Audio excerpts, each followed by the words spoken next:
Let's turn this down just a little bit. A little better. Oh, let's see. Scooch it over here just a smidge. Oh, come on. Wrong way. Why is it always so hard to get these lined up perfect? Okay. That's not too bad. Sound check. Ooh, there's an ugly guy on the screen there. Okay. That could be bad. Hey, Chris. Yeah, thanks for bringing that up about the field notes. I always forget that people actually had to go out and measure stuff to make these maps. A little hot. Let's see if I can do anything. First of all, I'm not sure where my high definition audio device is.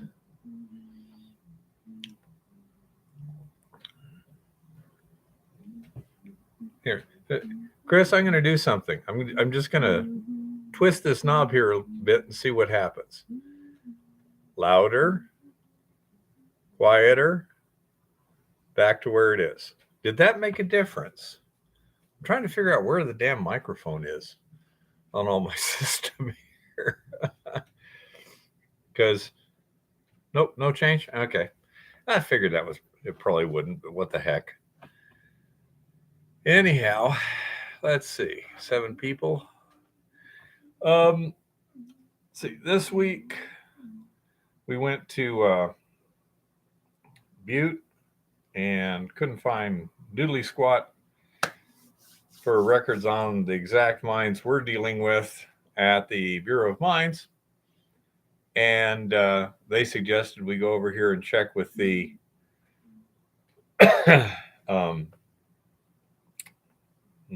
Historical Society here in Helena. And so I called them up. And unfortunately, they are redoing their museum. And so all their hard copy records, historical records, will be available for perusal in 2025. So we'll have to see what we can. Always assuming the world is still in one piece in 2025. Well, yeah, that's true. Hey, John, how's it going? Do I know what the large board is out of? No, I do not. Chris seems to think it is some kind of high frequency signal processing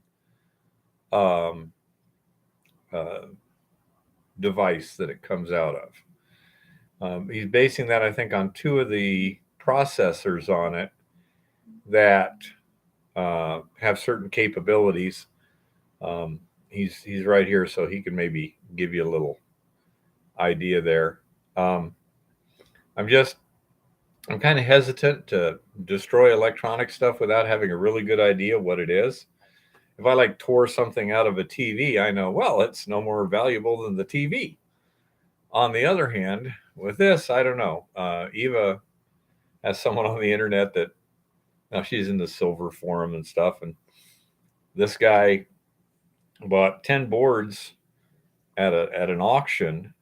Along with a bunch of other stuff. For $75. For $75. But anyhow, he went and, crunched them and dissolved them and stuff. No, I haven't, Chris. And then after he had recovered, what was it, about $300 in total precious metals? Yeah, between $200 and $300, and was proud of it too. Yeah. And he was pretty happy with that until he found out that each one of those boards was worth $2,000 as is. Okay.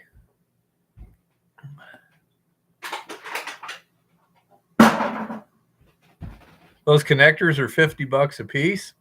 Okay. Really? Yeah, we can take those connectors off. That's, that shouldn't be too hard to unsolder those connectors. Those would be pretty easy. I hate to damage anything without getting a good idea. Mark's on the. It's not here with me right now, Chris. I can maybe call up next time I'm out at Lauren's. It's out there.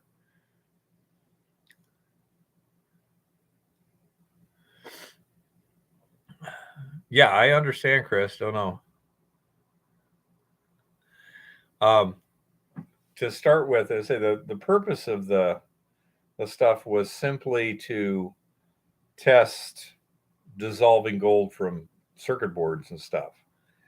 And there was a little modem that he said also it has those little gold coated pins.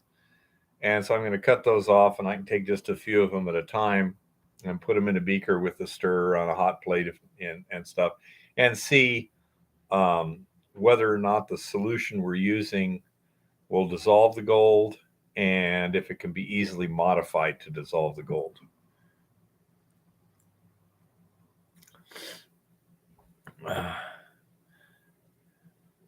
Yeah, I really don't know, John and Chris. I'd like to know before I start breaking stuff. When I was a kid, I would tear stuff apart to see what it looked like, and then I found out, well, a lot of times they get pretty expensive. You could have traded that for some really cool stuff, you know. And so I tend to be a bit hesitant on stuff like this. I say when we were up there with Kenny in New York, we were dismantling things, so we knew exactly where they came from, etc. So it wasn't, a similar situation. That does not look like any board I've ever pulled out of any consumer electronics. So Doesn't look like anything I've ever pulled out of consumer electronics either. So I don't know. Okay, but we'll try and play it cautiously at first, at least.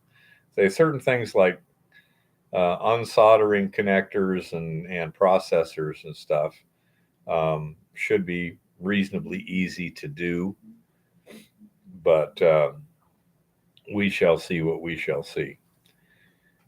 Anyhow, the actual stripping circuit has changed a bit.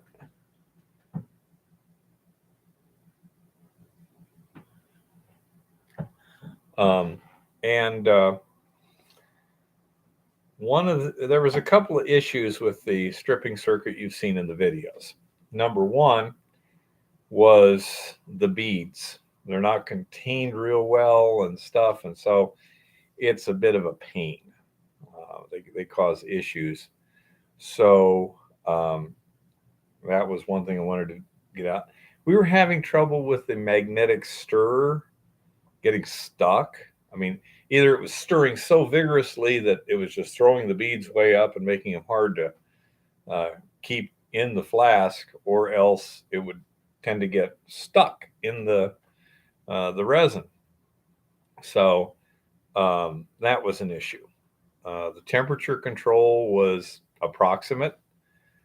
It was kind of manually. I could adjust the heat setting on the hot plate, but it wasn't, like a thermostatic control or whatever.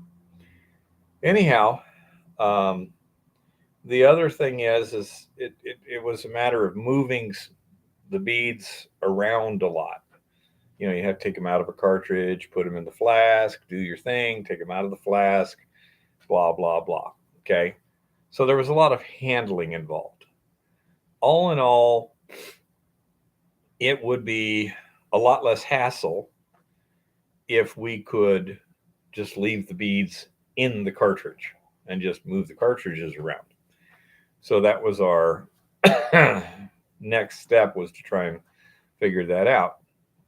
And I have come up with a system right now that I can't show you right now because my principal wants to keep it confidential until we decide whether we're going to start trying to sell them or whatever. But it can hold 3 cartridges at once, and has thermostatic temperature control, and it's pretty compact and easy to use. So I made up, in electronics you call it a breadboard system. you just kind of string some components together, not terribly worried on the packaging, etc. And I'm using that little pump that I have, which is a fairly small little peristaltic pump, to suck the solution through a cartridge. Hey, Tricky, how's it going? Hi, Tricky. Glad to hear from you again. Hope the kitties are good. Say hi to the babies. And anyhow, it would suck the solution through the cartridge and then dump it into the electrolytic cell, and then that would overflow back into the reservoir.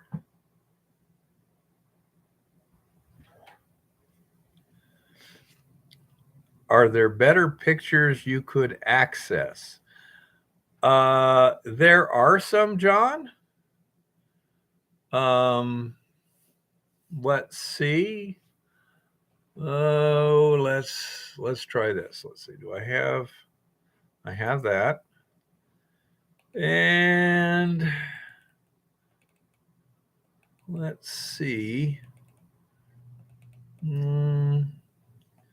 Trying to find something from you, John. Let's do a search here.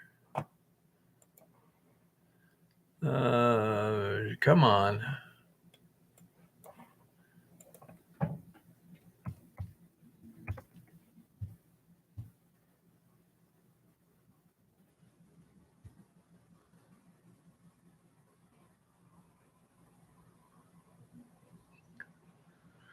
Oh, let's see. John. Come on. Come on. Stupid thing. KDOCAC. What now?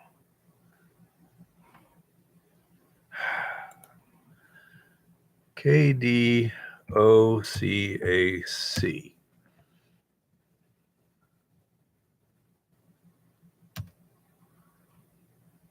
No, it's not finding it that way.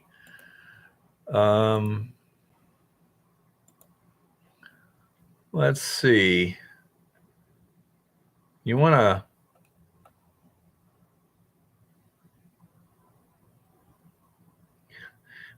we're working on an electronic component, the one you saw in the thumbnail there.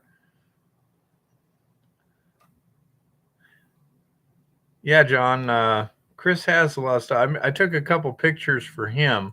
If you want to send me a quick email, I can quickly attach the pictures that I have of it and send it back to you. Okay. Anyhow, yeah, I would agree. It doesn't look consumer at all. Those connectors are kind of a... Did you look at the thumbnail on the notification, Tricky? That's the board we're talking about right now. You might be able to open another window and look at my notifications and see it. But not consumer.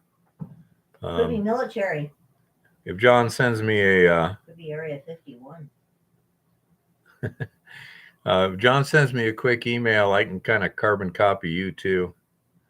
Oh, Tricky used to work for Ericsson in the 1980s. Wonderful. Let me know when you sent me an email, John, and I'll there it is.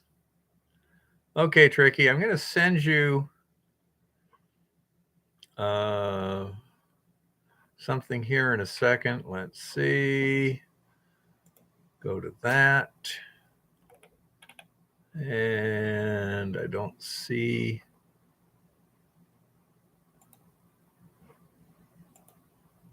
Richard, there we go. Got you both there. And browse the computer. Frolic here. I think it's there. Don't see them. So let's go back one. Try that. Ah, there they are.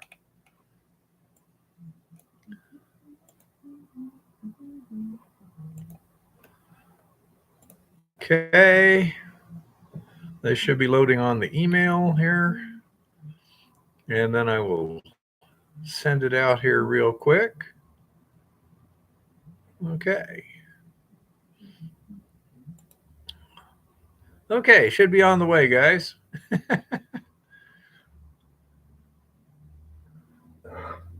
Excuse me. So anyhow, we're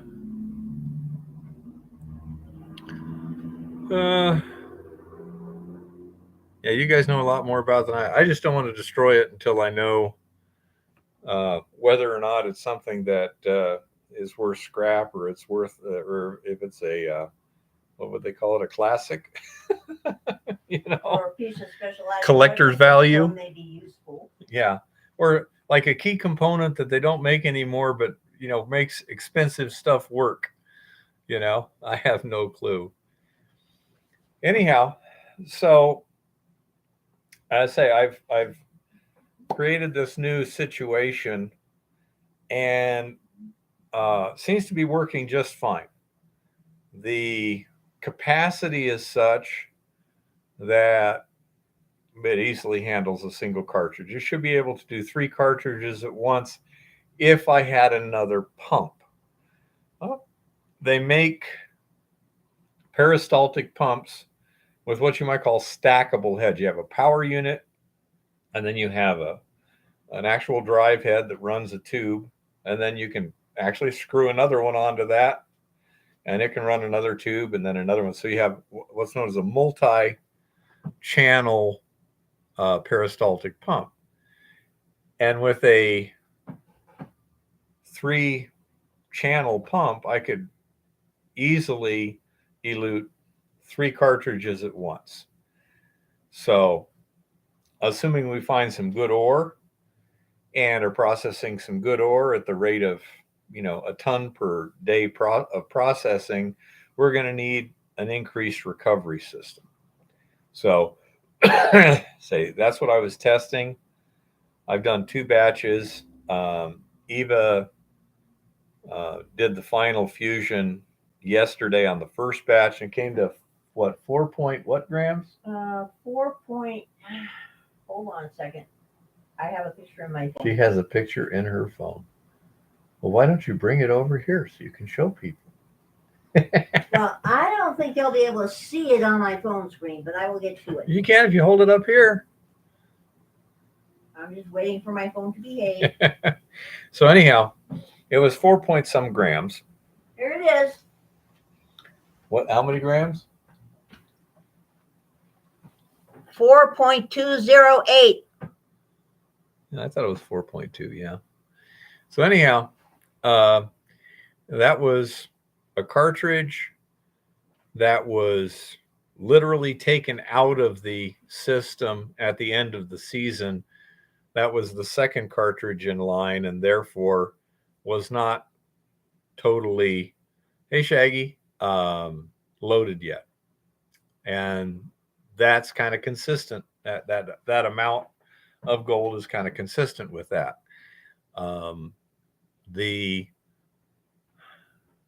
I started it in the afternoon, and by the next day when I checked, the one negative to this system is I can't just stick the copper test strips, in a flask or in the thing there. I got to actually take a sample. I got to pull out the hose and put it in a tube and then drop the test strip in it. But showed no gold at all. Okay, although there was quite a lot of gold in the electrolytic cell.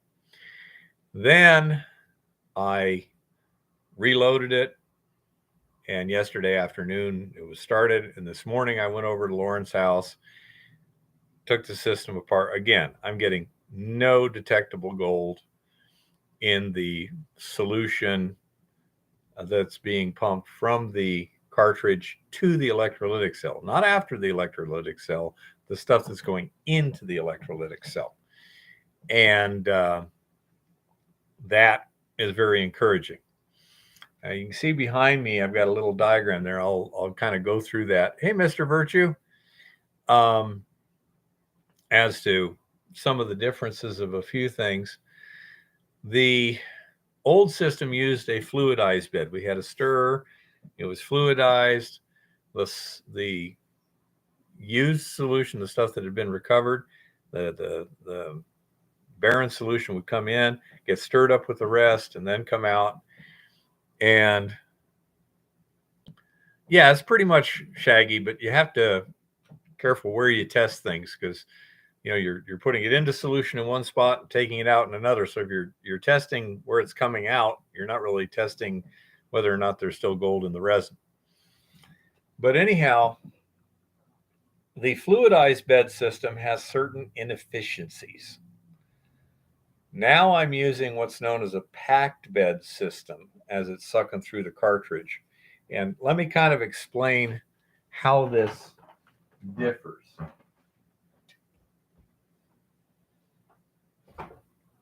Okay. In the loading circuit, we're using a fluidized bed, the staged fluidized bed system. The solution comes in here, goes through the first bed of resin, second bed, third bed, there's a fourth bed too. Well, let's do it that way. And the flow rates are such that the resin actually levitates, okay? It doesn't stay on the bottom here. And there is a little space in the top so that it fluidizes at the flow rates we're putting through here. The fluidized bed, when I tried to pack bed, it didn't do quite as good a job of recovery. And that can be through channeling. Your solution tends to find preferred channels that it goes through. So a lot of the resin isn't even really contacting it.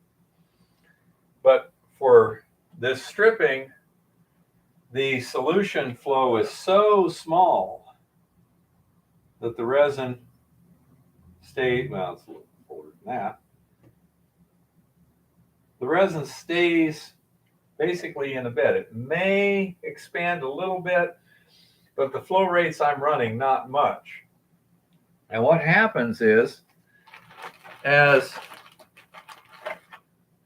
this barren solution comes in here, then the first place it reacts with is the bottom here, and the gold in the resin depletes and heads out this way. And as more barren solution comes in, the level at which you have a significant amount of gold left in the beads kind of moves up like this. Meanwhile, down here, this resin is being exposed to a very depleted solution, and so it continues to strip and strip and strip. If it's all stirring about, everything is the same. Okay, as all these beads move, everything's the same, the solution is kind of the same, etc. This way, it's like you had a whole series of these stacked on top of each other. Think of each one of these layers as like another canister. And the resin itself, after elution here, looked a lot cleaner. It had a lot less color than the stuff from the old system using the flask, which is quite encouraging. Although because that first test was a stage 2 resin, it's not definitive, but the test I did today, that was a stage 1 resin, so it should be fully loaded. And when I take it apart tomorrow afternoon, I'll take a look again. But the resin that in its appearance clearly looked substantially less loaded than what did with the fluidized bed system. So very, very encouraged with that. I was afraid that we'd get channeling, especially at the very low flow rates of that little pump. but that didn't seem to be a problem.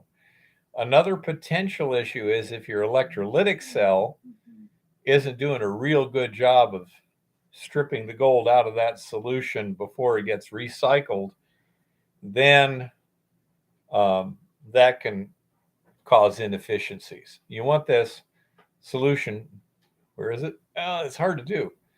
Right here, you want this solution here, wow, that's hard, to be as barren as possible so that it's really stripping this stuff on the way up. You could actually see at the bottom here that there was a little layer of resin that was noticeably lighter in color than the rest of the stuff, okay, which is exactly what you would expect. This system also has a thermostat. This is interesting. I didn't know they made these things, but they do. It's a 110 volt thermostat. It'll switch 1200 watts, and you can program it so that you have a set point. In my case, it's 55 degrees. And there's two outlets on it. You plug it in, and it has two outlets. One says cooling, one says heating.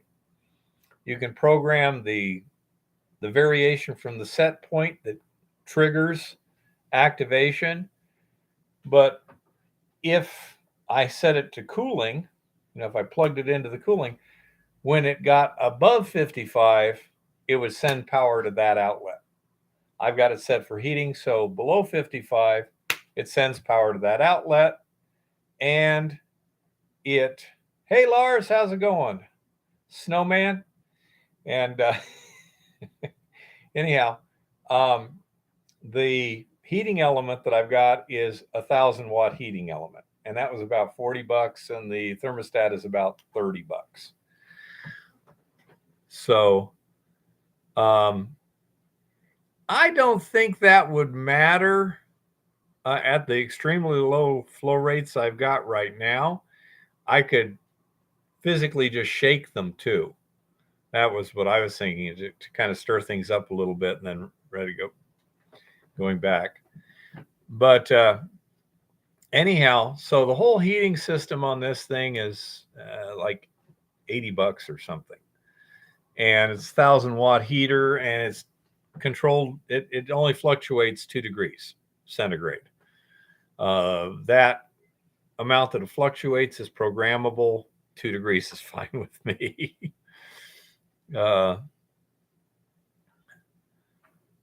You're getting really rained on, huh, Chris?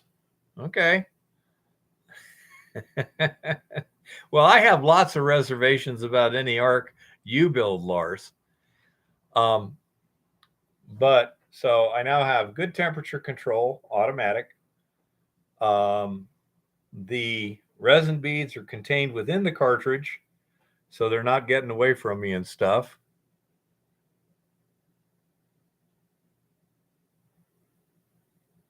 That's what we're just wanting to double check, Tricky. I say we're just doing the things like those connectors and stuff. If they're worth $5 or $10 each, we can unsolder those and set them off to the side. Stuff like that.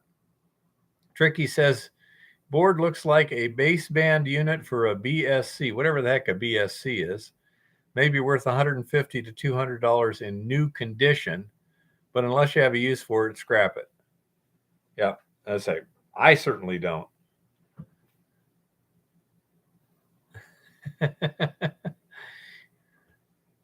But anyhow, and base station controller, huh? Okay.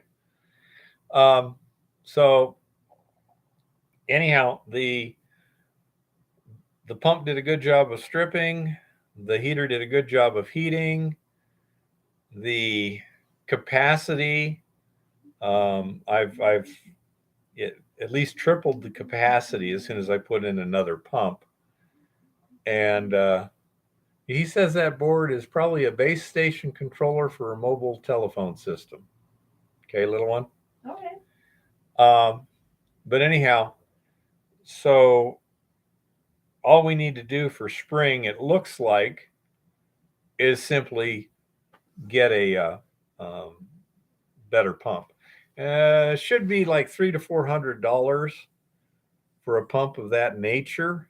Uh, Multi-channel peristaltic pumps aren't typically the cheapest thing in the business. You can easily go 1 or 2,000 for such a device. So we shall see.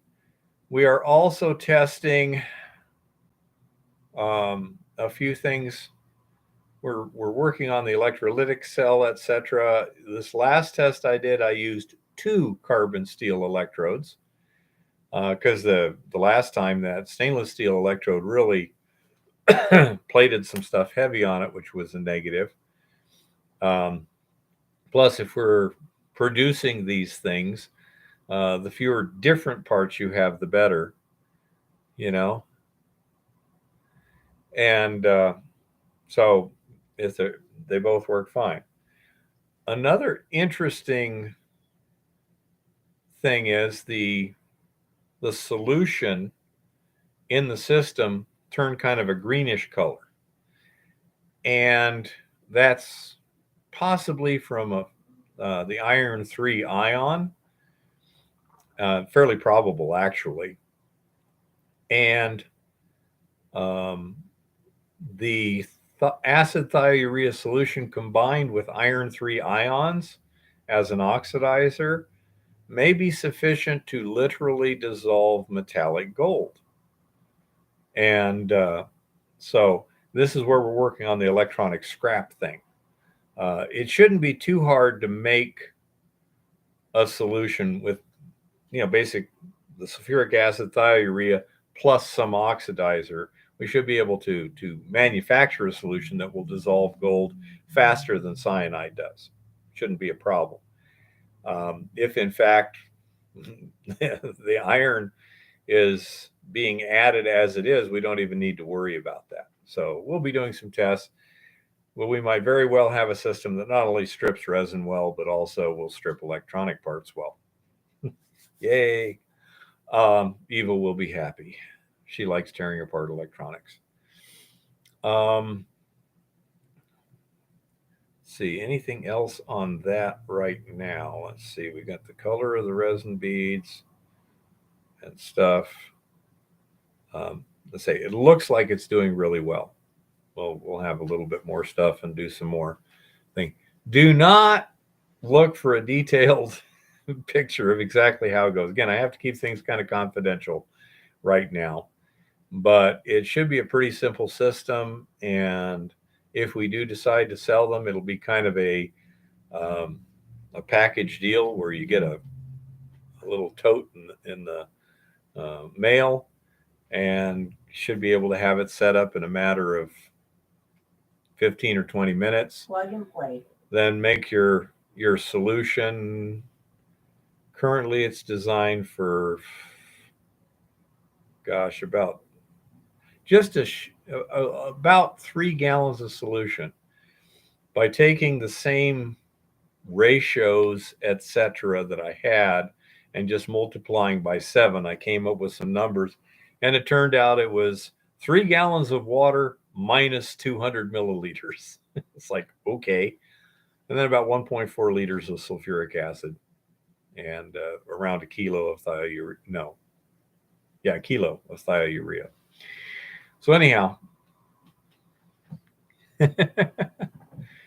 well, the chef rarely has a bunch of literature written about it too. But yeah, the exact methodologies and stuff we'll figure out. And I say it'll be kind of a plug and play sort of thing, where it should be pretty easy to do. So I think it will probably be much more popular as an electronics scrap recycling unit than as a resin stripping unit, but it would work fine for both. With the resins that we're using,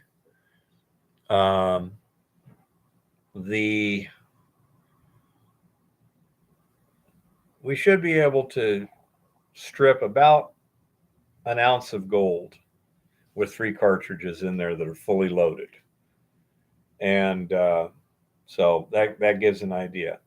if we were running 1 ounce per ton, 1 ton per batch, 1 batch per day, we could easily keep up with that stripping. The next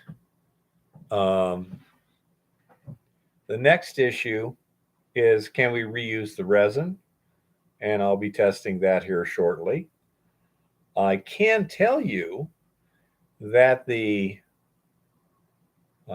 after the resin is eluted, it's got quite a bit of acid in it. You get a lot of hydronium ion there, and so it needs some pretty good neutralization to get it back into the basic range where you could put it back into circuit and on the leaching side of things.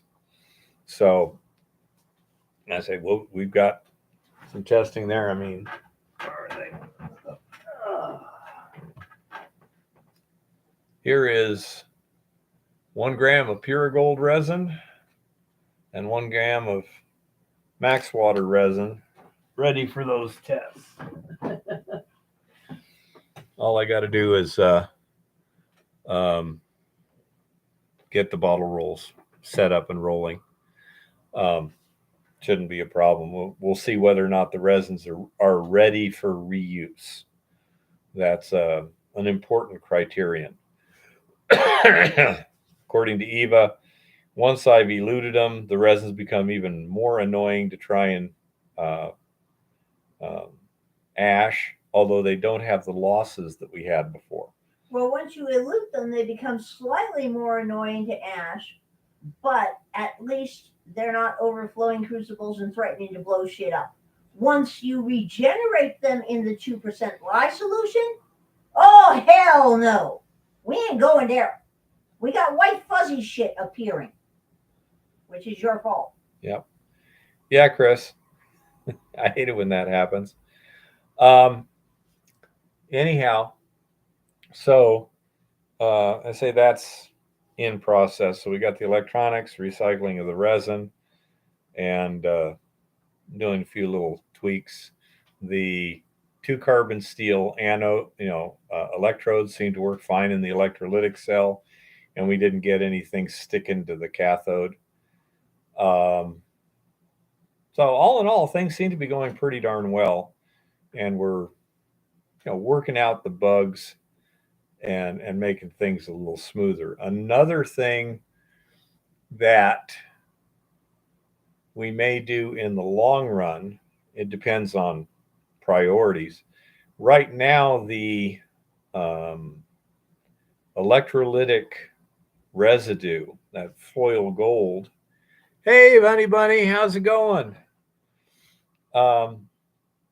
That, fine flaky gold and stuff, when we wrap that in lead foil and smelt it, comes out between 85 and 90% gold, which is not ideal, but I mean, unless you got a hallmark on it, you still got an issue selling gold because nobody knows for sure what the purity is.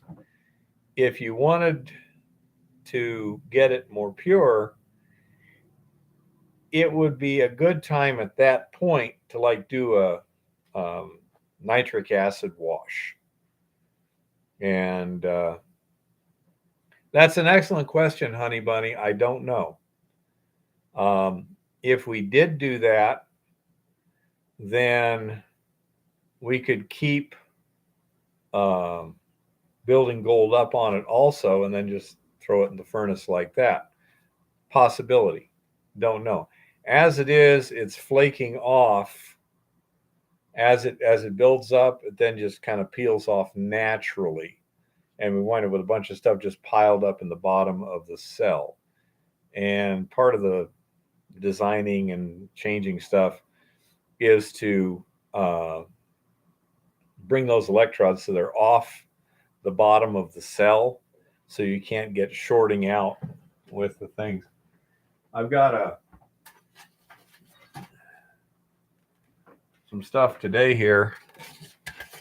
This is just a foam insulation board, and the idea is to cut through here and here, so make 2 pieces, and make slots hither and thither,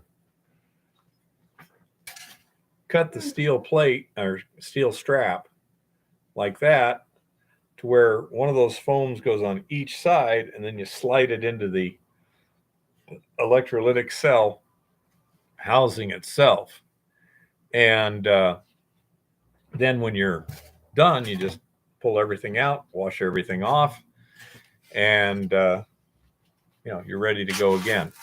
So we're going to try that, see how that works, and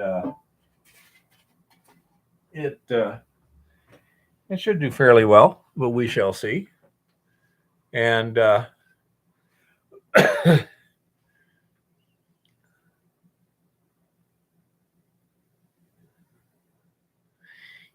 yeah, it's well, it is a bit of a batch deposition thing.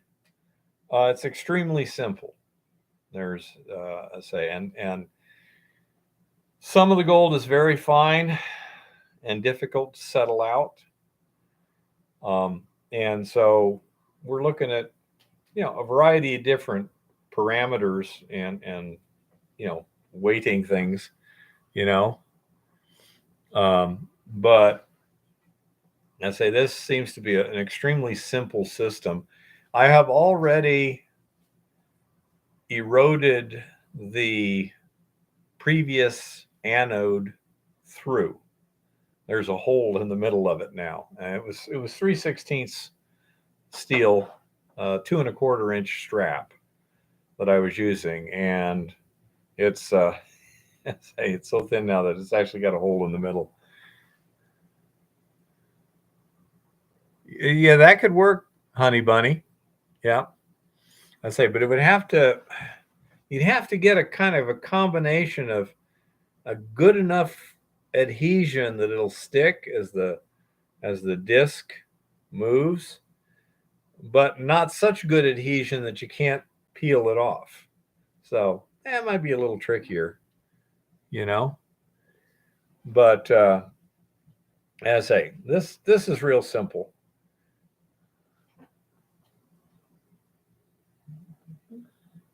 Um, you could maybe do that, honey, but it's going to be fairly expensive in the foil department, depending upon exactly what you get. We're using a gold-free lead foil, obviously, because we're using for assaying purposes.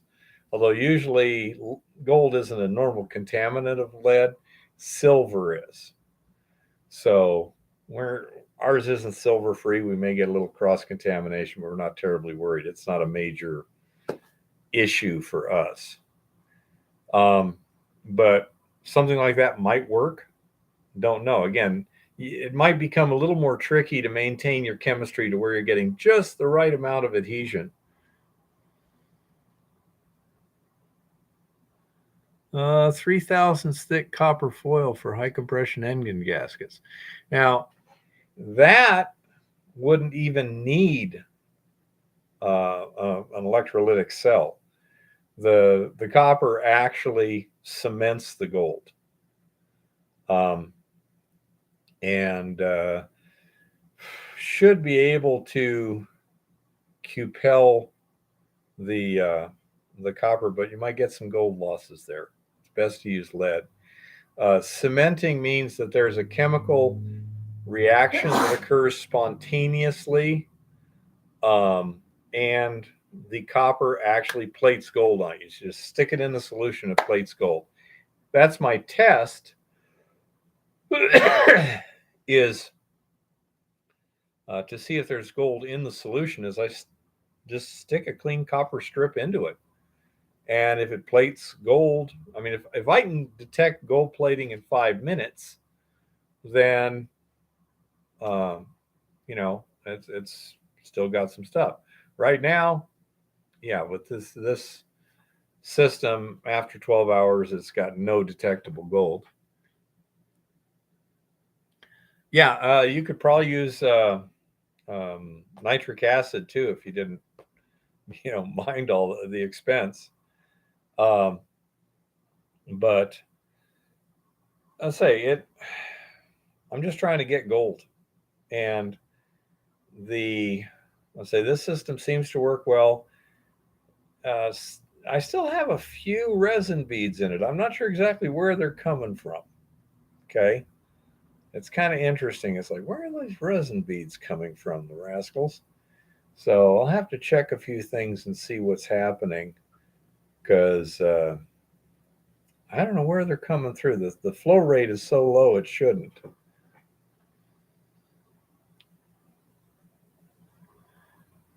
Um, Cementing without dealing with resin beads. Well, in the case of our leach solutions, the concentrations are so small. The intermediate um, resin step, gives you over 1,000 to 1 concentration. So that comes in very handy. Um, don't know how the copper would cement in a leach solution. That's an interesting thing we'll have to try. Yeah, post bead stripping. Yeah, it might work just fine directly. Say that might work just fine. Um, Not sure. The see what else are we doing here? Boy, absolutely, honey. Um, I'm thinking the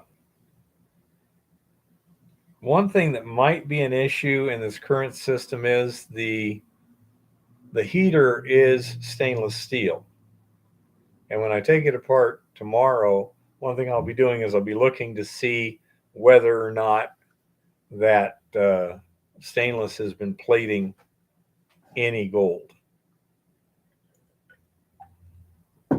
If so, it would be easy to strip if it was significant, but it'd be better if you didn't have to strip it. So I might paint it instead. We'll see. We'll see what happens.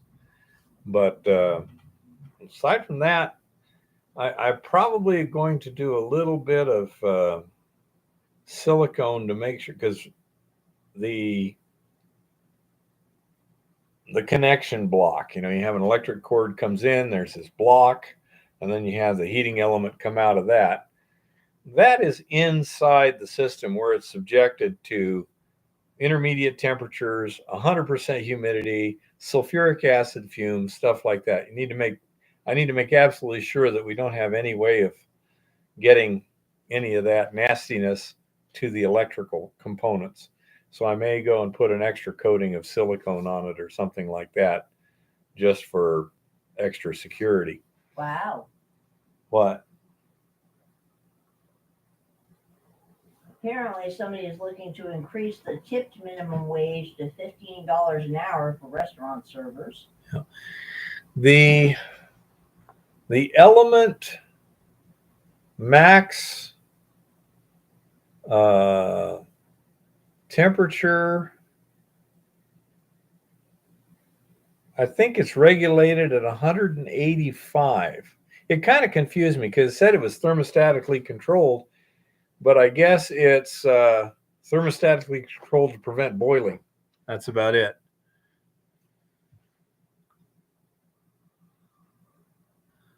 Be careful on those power poles, Tricky. You know what happens. Yeah, say, I'm thinking silicone just to kind of give a secondary seal over everything, but no big deal. That's kind of what I was thinking. It looks like it's already cast, okay, but I'm just not sure. It's not fully submersible according to the instructions, and if it's not fully submersible, then it's not completely watertight, or at least not guaranteed completely watertight. So that's what I was thinking. Add some silicone here to just make it a little bit better. And then if the stainless steel is coating gold, after removing the gold, I've got some epoxy paint that I can paint, and hopefully that will prevent that. So, see what, when you put it in the actual operating conditions, what works, what doesn't, what screws up, etc. So we'll see what happens, but it seems to be working just fine. And if it's working just fine now, we should be able to make it work fine in the future. We could always go with some kind of fully waterproof ceramic or glass type heating element. The reason I didn't is because I want a lot of heat. I'm heating 3 gallons of solution to 55 degrees. So a regular aquarium heater, it's a little bit high temp, but it's also I'm using 1,000 watts, and it takes it, I don't know, I haven't really tested, but it's probably somewhere around 30 minutes to bring it up to temperature. So how many calories is that?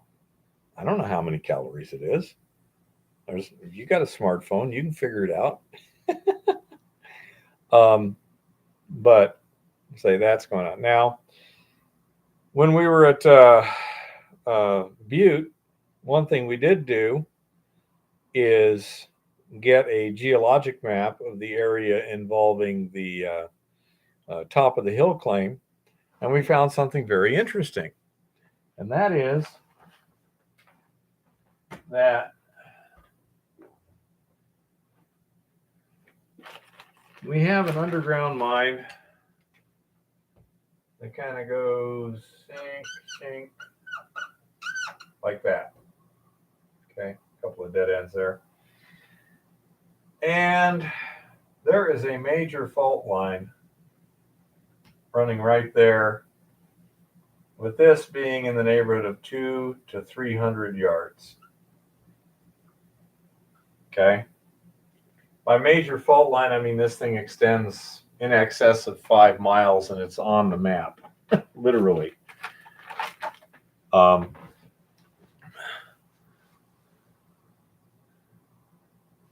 Yeah, we still have to.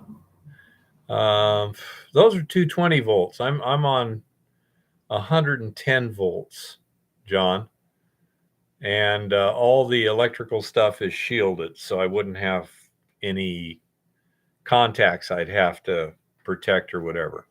And it costs $40, I think it was. Let me see. It was immersion heater, $39.99 with the cord and the connection block and a thermostat to prevent overheating. And let's say for $40, all one unit, just plug it in. It's even got a shield so the heating element itself doesn't touch anything. Pretty cool. So let's say that seems to work well. Back to the top of the hill, it's going to be interesting to see what we got. The structure that we're looking on may be related to the stresses put on the bedrock from this fault here. Now, this side of the fault has dropped compared to this side, and the bedding planes are kind of like this. So this is going to, because we were lucky too. In these geologic maps, they quite often will have a cross section that they do somewhere along the map, and that cross section just happened to come pretty damn close to where we need it. So we can look at the cross section and say, okay, this is what the underground big stuff looks like. And so we can tell from the map that this area here, the bedding planes drop about 20 degrees. Probably this is a fracture that isn't related directly to the bedding planes.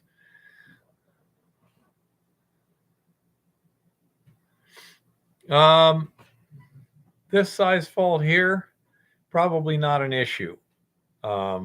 This thing is many, many miles long and a whole lot deeper than anything we're going to be doing to it in the near future. But it's interesting. Also, this rock around here is it's part of what's known as the belt supergroup. And this was lake bed sediments over 1 billion years ago. So you've got basically siltstones and stuff like that. Some of this has been metamorphosed a bit. There's a big intrusive body about a mile or two away. Not something big like the Boulder batholith, but a stock, a small intrusion, but it heated all this area. So there's some metamorphosis that's gone on. That's probably where the solutions came to do this. So we've got an interesting situation to evaluate. And what we're going to have to do is go up on this area and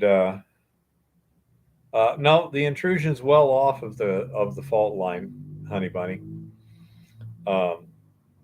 Say it's yonder about a mile or two to the edge of it. And it's a couple, it's probably, I don't know, 5 or 10 square miles. Okay. But Eve and I are going to have to go up there and kind of run lines across the structure where we're taking soil samples. We'll probably be doing what's known as loaming, where we'll go ahead and dig some soil, screen out the big stuff, probably take it to 1/4 inch minus or less, and then pan it, because this is fairly shallow dipping stuff. I mean, it's just shallow gradient hillsides. For those of you who saw that video, it's pretty shallow at the top of the hill there, which is where we're looking at, and the soils are not very thick in the areas that we've actually seen how thick it is. It appears to be in the neighborhood of about a foot. Well, those soils, therefore, are predominantly weathered bedrock from that area right there. So by sampling across the structures that we're potentially interested in, it's almost like taking samples of the bedrock, but probably enriched a little bit, because as it weathers and stuff, the finer stuff tends to drip, get washed or blown away, whereas the gold tends to stick there. We'll see. But anyhow, we're going to have a lot of sampling, a lot of exploration to do. And it's kind of a cool area. The only negative is it is grizzly bear territory. So we will have to be on a heightened alert and weapons close to hand, just in case, I've got an M1 Garand and a 44 Magnum, honey bunny, plus a 12 gauge shotgun loaded with slugs. I think, we've probably got about as big as we can handle. That 44 Magnum, in my opinion, is pretty sketchy against a grizzly bear. Okay. It's a whole lot better than a stick. Probably more effective than than bear spray, because just the bang, and the bear's gonna tend to go the other way. But if it's charging, we'll try and spot them well before they get close, and better to avoid an incident than try and survive the incident. Um, it's just not something that you'd prefer, not to actually get into, a life and death situation. I know, friends that basically they see a grizzly bear at a 1 or 200 yards, they wing a couple of shots to scare it off while it's still far enough away. Um, I'm not sure how effective that is or not, and if I was to do it, I certainly couldn't say I did it. But I say the 44 makes a lot of noise. The 12 gauge, the M1, they make a lot of noise. The 12 gauge and the M1, those are some pretty big slugs. Those are going to do some damage. But again, a big grizzly, even if you hit it pretty solidly, if you don't hit it just right, you may not stop it in time.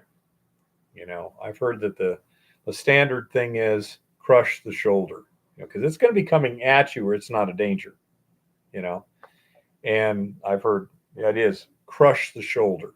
Now the 12 gauge right now, I have the first shot is bird shot. The idea is hit it in the face and blind it, and that'll decrease its efficiency, and in many cases I'm sure we'll send it the other way. Yeah.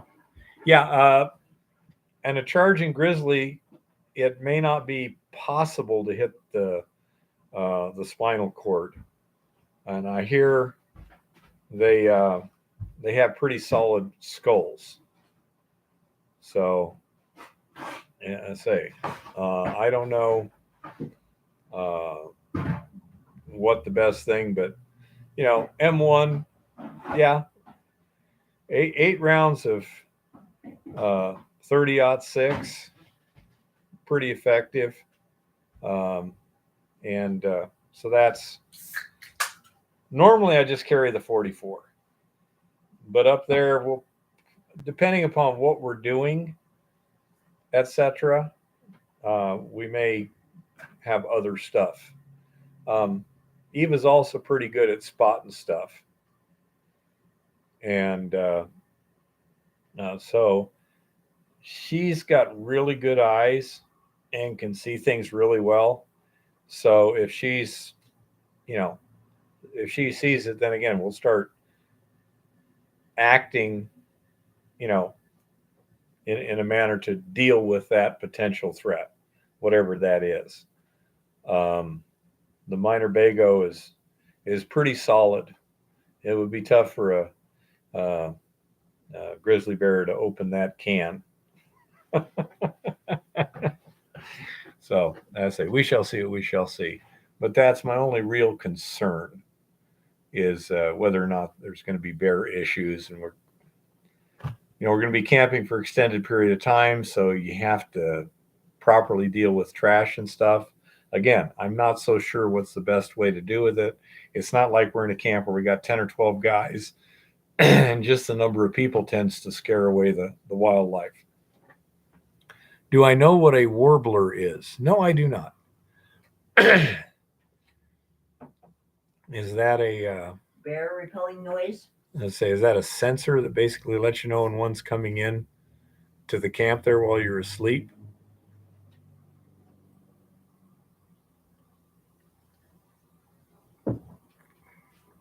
But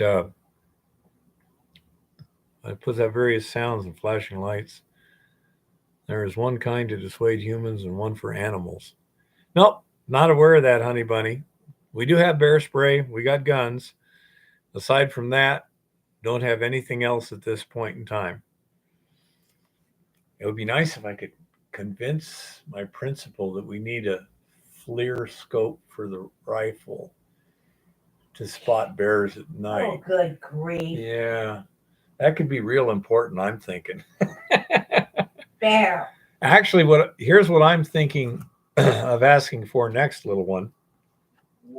mineralite, Yes. Now you're talking about useful things. you know. And so I say that's basic.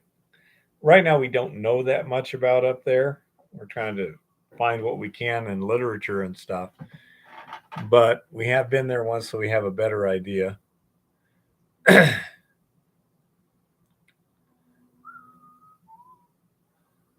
Yeah, I understand, honey bunny.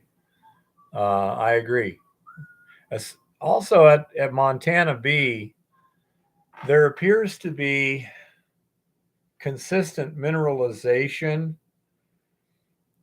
that is along the bedding plains that is probably replacement mineralization, where it's gone into a dolomite seam or a limestone seam and literally dissolved that with acid solutions and deposited gold and other minerals in place.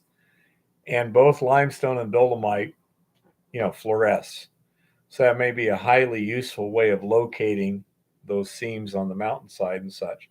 Don't know. It's one of those general purpose tools that, as long as it's not extraordinarily expensive, I can probably get the authorization and the financing for. But yeah, it could come in very handy. Maybe not so much directly immediately, but as I say, it might be very useful right away. Hard to tell till you get out there in the actual field. It's also possible that the solutions that were depositing the mineralization, say at the top of the hill thing, may be depositing fluorescent minerals too. And you may be able to just go along at night and find, well, there's a whole patch of this stuff here. Don't know. It'd be nice to have so we could try it. you know, kind of like a gold bug 2 or a gold monster would be nice. Say we'll see, but that's something I'd like to have before we go out and in the field again. My family should be here about middle of May.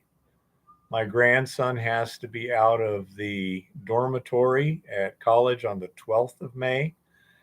So, somewhere around there, the plan is for my 2 daughters, my grandson, and my son in law to show up. And we'll not only get together, but also install a new engine in the um, camper. And then they want to go to Yellowstone for a day or something, trip there. And then even I would be getting uh, busy. Yeah, it does sound like a party, Chris. You know, um, I'm thinking that depending on the situation, what Lauren's doing, and this and that and the other, um, I get the Bago all pressure washed and cleaned up and everything. Deal with a few other issues that we need to finish up, and um, basically be ready for them to show up with that engine. One thing I need to do, for example, I need to pull that radiator, take it to a shop to have it cleaned out with all the stop leak I've put through that thing. That needs to be cleaned out. So that could be done beforehand. So basically, they show up, the truck's in there, all cleaned, ready to yank the engine that's on it, put the various parts on the new engine, drop it in, hook it up, and check it out. So that is the Evo plan. Don't know what happened to Jim tonight. I don't know about that slacker. Fair. Well, that sounds pretty good, Resort Dog.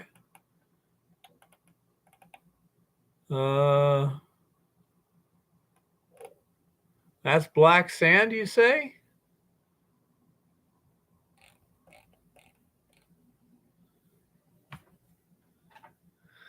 Let's see. Palladium's really valuable right now, isn't it? Is that the real expensive one that's thousands? No, rhodium is going Rhodium? down too. Rhodium? Okay. Everything's in the dumps at the moment. I'm going to be talking about that in a little bit here. Yeah. Well, Resort Dog says he's got a line on 70 tons of black sand running 3.99 ounce per ton platinum, 3.27 ounce per ton palladium, 1.09 ounce per ton silver, and 3.3 ounce per ton rhodium.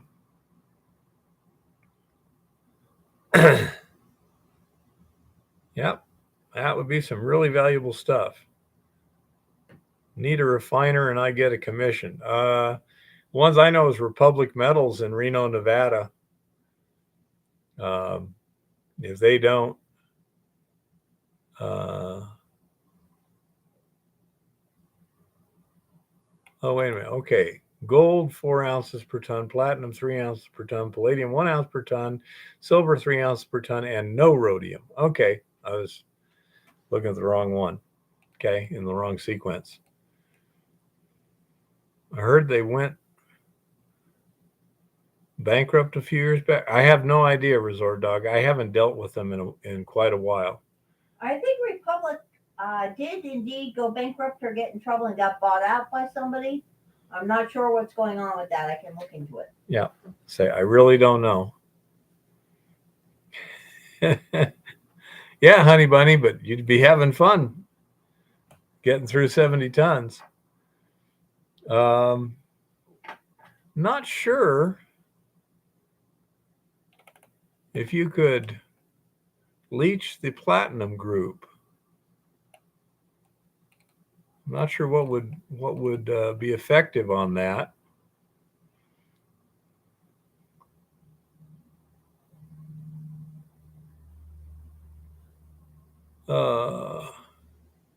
We're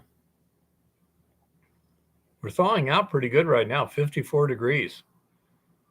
We got about 12 inches of snow a few days ago, and this is the first day it's been above freezing. And let's see what the weather's going to be here. As I recall, it was supposed to be pretty warm. Yep.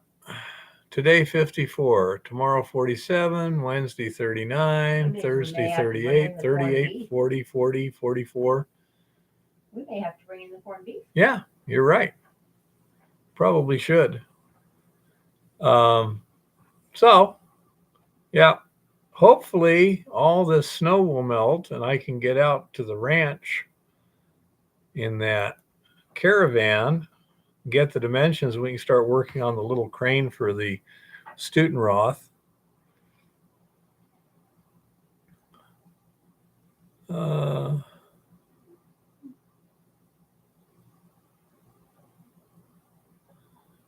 Yeah, Chris.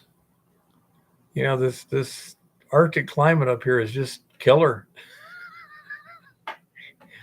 Positively balmy. We're doing pretty good compared to you guys in temperate California. You know. Well, they're subject to the HARP weather modification going wrong. That's okay. What's going on there. It's HARP, huh? It's HARP. HARP went wrong. Okay. Everybody knows this. Yeah, Chris.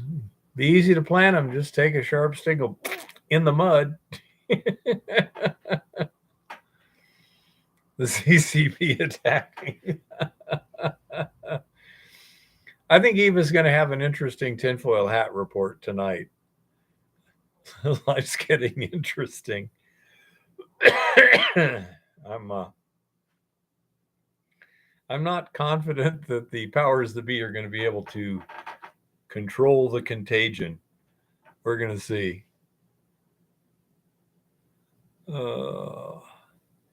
You think that they'll just get flooded out and killed that way, Chris? Or is it the cold and stuff? Resort Dog's apparently boiling some corned beef right now. Well, yeah, I tend to agree, honey. But yeah. Well, they are SOL, Chris. I cooked some corned beef for Eva last night, and corned beef and cabbage. And so today for breakfast, I made her corned beef and cabbage scrambled eggs. She seemed to like it, you know. And don't even get into your crazy Irish mashaka pun, dude. Oh, that's right. Because she was saying I could make corned beef machaca. And I said, wouldn't that be mac chaka? uh,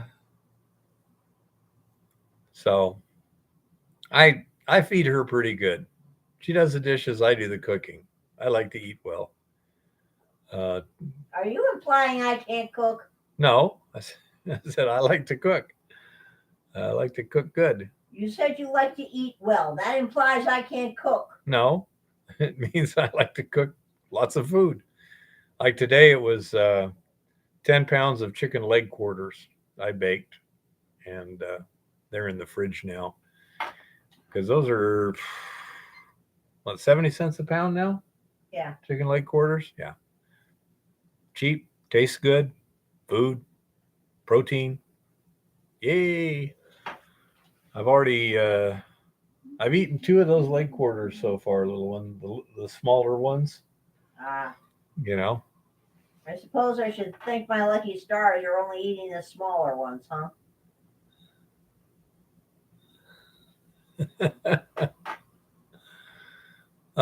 There's a lot of disreputability running around, Chris. Oh my goodness. What a what a fascinating world we live in now. No, she can't do yeah, I had some the other day, Rob. Uh, Eva can't do carbs like that.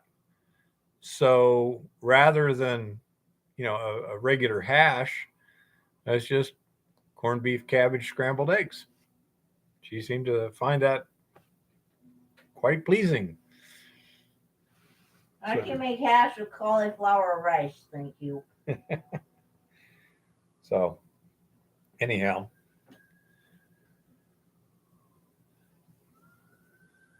yeah, I think the more independent we all are, the better at this point. Um, I don't know what's going to go on. No onions or carrots in there. Not this time, Chris. Not this time, but I can eat them. Yeah. Problem is predator. Yeah, that's where you need to have a really tough chicken coop. I built a chicken coop for a lady one time that it had mountain lion claw marks in it, and the chickens were okay. So it can be done. Um, but yeah, uh, if it's just varmints, yeah, mesh will do pretty good. You have things like a um, mountain lion. Yeah, chicken wire ain't going to be enough. Oh, but let's see.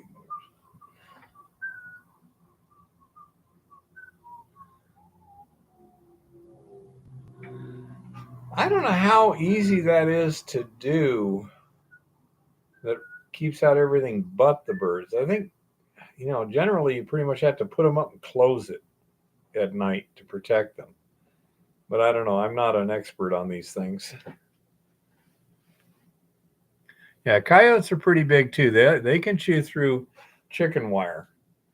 Uh, Not necessarily farm fencing, but farm fence has too big of holes for certain things. I used to have a garden over there in Tucson, and I had 2-foot chicken wire around it to keep out the ground squirrels. Suckers can climb. It's right over the damn chicken wire, not a problem. The pellet gun gave them a little problems though. The fact that you didn't think they could climb is disturbing. Well, they just zip right over it. I'd sit there and look out there, and there'd be a corn stalk with a ground squirrel up there chewing on a piece of corn. It was ridiculous. Although I suppose that's better than the rock squirrels we had in the last house we were at. Finally got rid of all of them. Gray squirrels. Those weren't gray squirrels. Those were rock squirrels. But yeah. Those were ordinary squirrels, dude. Yeah, but they don't have gray squirrels there. That particular subspecies is called a rock squirrel. Yeah, they look like a little squirrel, regular squirrel. I did tell you when they started coming into the house, and you didn't listen to me. I kept trying to get rid of them. It's awfully hard to deal with them. You notice it took a concerted effort over a couple of months to deal with them effectively. But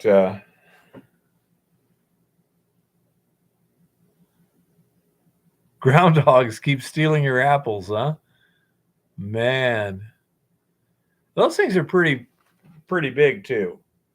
Those are not your average rodent. They're pretty massive little creatures. One time my brother and I were at Uncle Raymond's farm in Ohio, and we had wrist rockets and marbles, and he was like a point blank range to one that was underneath the grain bin, and he nailed it right in the head with a marble out of a wrist rocket, and it just kind of went and then went down the hole. Them monsters will all but strip a full-size tree in a single night. Wow, that sucks. I understand, blind dude, but you got to defend your territory sometimes. The circle of life. I like that one. I forget who that guy is, but he's got like the squirrel flinger thing. Yeah. Yep. I've heard tale of them biting the face off full-size trained hunting dogs, huh? Well, a woodchuck, they got some big teeth and claws and stuff. Yeah, the squirrel hurler, yeah, that looks pretty hilarious to me, man. I don't think it usually hurts the squirrels because they're so light that aerodynamics just slows them down. But it sure looks funny. Yeah, that sounds about right, honey bunny. Yeah, that was they're pretty big monsters.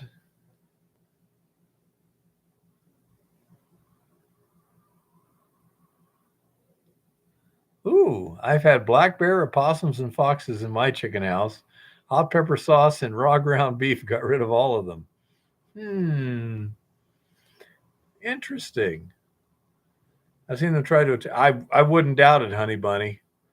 I say one time we were at Imperial Dam in Arizona, there over by Yuma, where they were dumping the silt coming out of the desilting basins for the All-American Canal, and there was a beaver out there. It was really shallow water.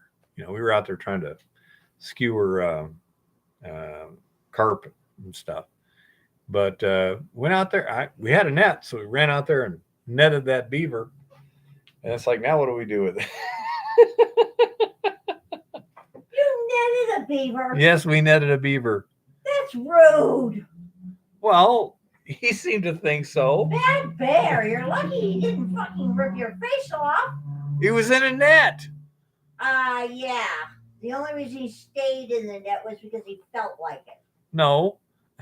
He was moving around a lot. It's a little hard to gnaw a bunch of strands next to each other when you're moving around that fast. Honey Bunny says beavers can grow up to 6 feet long where I live. Holy Toledo. They can, and they are killers when they want to be. Yeah, they could be. I mean, a 6 foot rodent? Yeah, and I'm sure that tail could probably break an arm or something Oh, heck too. yeah. Yeah, Not to mention they do have claws. yeah. Uh, Birds, they can't taste capsaicin. Um, the evolutionary biologists have figured out the reason peppers make capsaicin is to keep the rodents from eating the seeds, but not the birds from swallowing the seeds, because birds can't chew. So that way they distribute the seeds, but a rodent will chew the seeds and kill it. So that's why mammals find it really unpleasant, but the birds don't taste it at all. You know. And you found that out with the kettle corn. Yep. Yeah, we had a whole bunch of pigeons annoying us one time. We were selling kettle corn down by the library, and we thought, well, we'll just put a whole bunch of red pepper on some kettle corn and throw it on the ground. Didn't work. Well, yeah, honey bunny, but a lot of people eat those really hot peppers too. I never could figure out why, because it just hurts, you know. So I don't. Goats are pretty tough. They can eat almost anything. But yes, honey bunny, that is basically very true and succinct and to the point. Yep. Goats are ridiculous. Chris, I love my hot peppers. See the comment above, huh? Chris. So in other words, Chris is a bird. No. Okay. Above it is humans are nuts. Yeah, that's true. Anyhow, so not all humans. Humans are not logical creatures, though. A quart of pickled jalapenos when he had an ulcer. Well, that's just crazy. Yeah, I've seen macaws and parrots really like the hot peppers. Yeah, I would think so, honey. Yep, that's probably where you got it. But yeah, yeah, I don't know why people do that kind of stuff. When it's that painful, find something else to snack on. You know, I have to be careful sometimes if I eat chilies or a lot of tomatoes. It'll irritate my system, but not too much. Yeah, I don't know why people like that, the spicy food stuff, honey. It doesn't work for me, you know. It's like I don't understand people who like to get drunk to the point where they lose consciousness and get sick all the next day. It's like you can't even remember what the fun purportedly was, and now you're sick for a day. Don't you think you ought to moderate that a little bit and remember it and not get sick? Just a thought.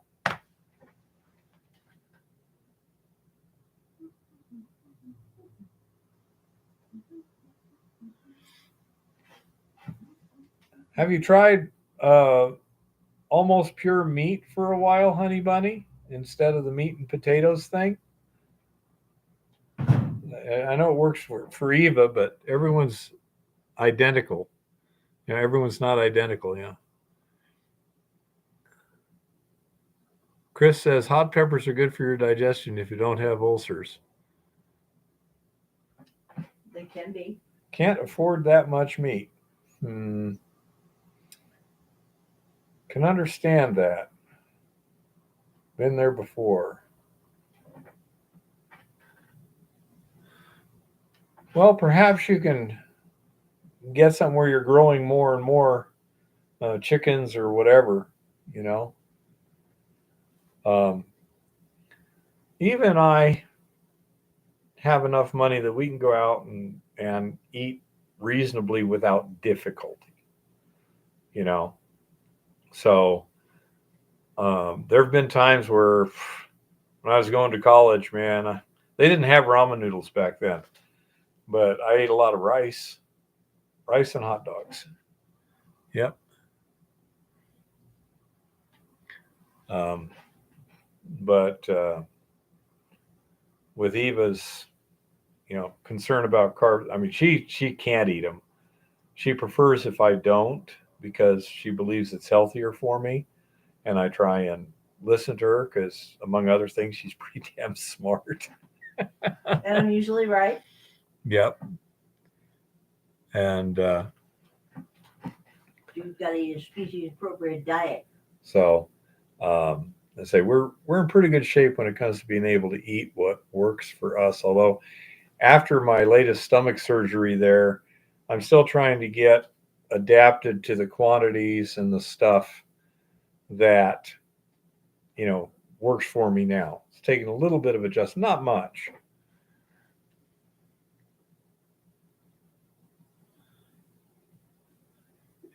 Yeah, I'm kind of almost keto myself. Eva, she's full keto, less than 20 grams a day of carbohydrates,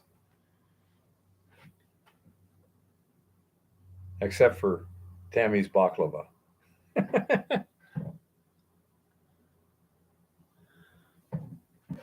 Yeah, honey bunny, what we do here, because I mean, with Eva's concerns, hold on, this may be my daughter. She had surgery today. Yeah. Hey Heather, how you doing? You're sleepy. Well, did they have to do anything bigger, or did they do the usual arthroscopic stuff? Okay,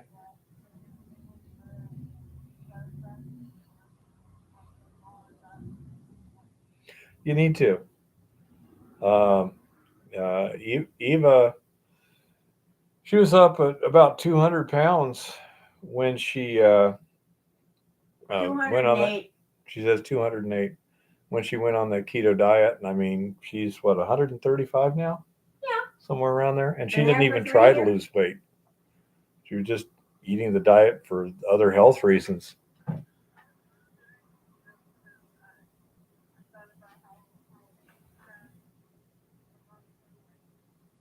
Yep.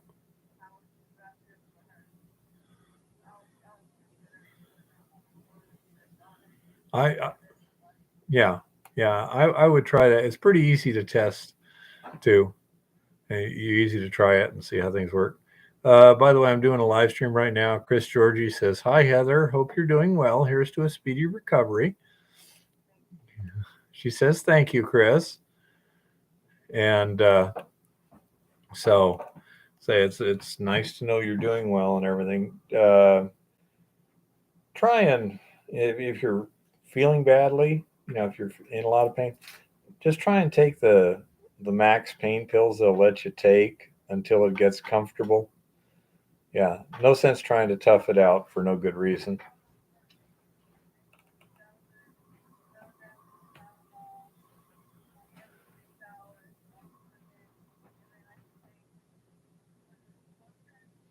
Yep. Yep. Okay, Rob Bob says get well soon. Mr. Virtue says hi, be well. Honey Bunny says hi Heather, likewise from Arkansas. Shaggy says get well soon. So I say get well soon. she says thank you everybody. Anyhow, I guess I see a tinfoil hat in the background, so I think it's time for the tinfoil hat report today. So I'm getting out of the seat here. Hi, everybody. Yeah, she's taking over. Well, Oh, so it seems we actually had some news. yeah, that's fine. Believe it or not. Yeah. 2 and possibly 3 banks just kind of went poof. But fear not. Lord Malarkey, in a very rare 9:00 in the morning appearance, told us that everything is wonderful. It's stellar. It's amazing. He has absolute confidence in our banking system, and this was all President Trump's fault. Yeah, that's where we are. The goddess, on the other hand, says, "Thou shalt unbank thyself, lest thy fiat go poof." Far be it upon the goddess to question Lord Malarkey, but yeah, really now. Excuse me? Have you read the paperwork on this? The Fed and the Treasury and the FDIC all got together and released an unprecedented and extremely rare joint memorandum and a memo, even, to assure us that all is well and to assure us that all of this missing money is going to be covered and it won't cost the taxpayers a dime, just so you know. And everybody under $250,000 in short deposits is all going to be covered and it's not going to cost the taxpayer a dime. And, it turned out that the Norwegian government had 1.6 billion kroner of their money invested with Silicon Valley Bank. And of course, that was an uninsured deposit. So the money that is most definitely not coming from the American taxpayer is going to be used to bail out some Norwegian fund or other, along with all the rich people and half of Hollywood and most of the tech companies. Just another day, just another Monday going on here. And I totally agree, honey bunny. We could use a lot of hangers right now since we obviously have quite a few hangies hanging around looking for a good hanger. Just saying.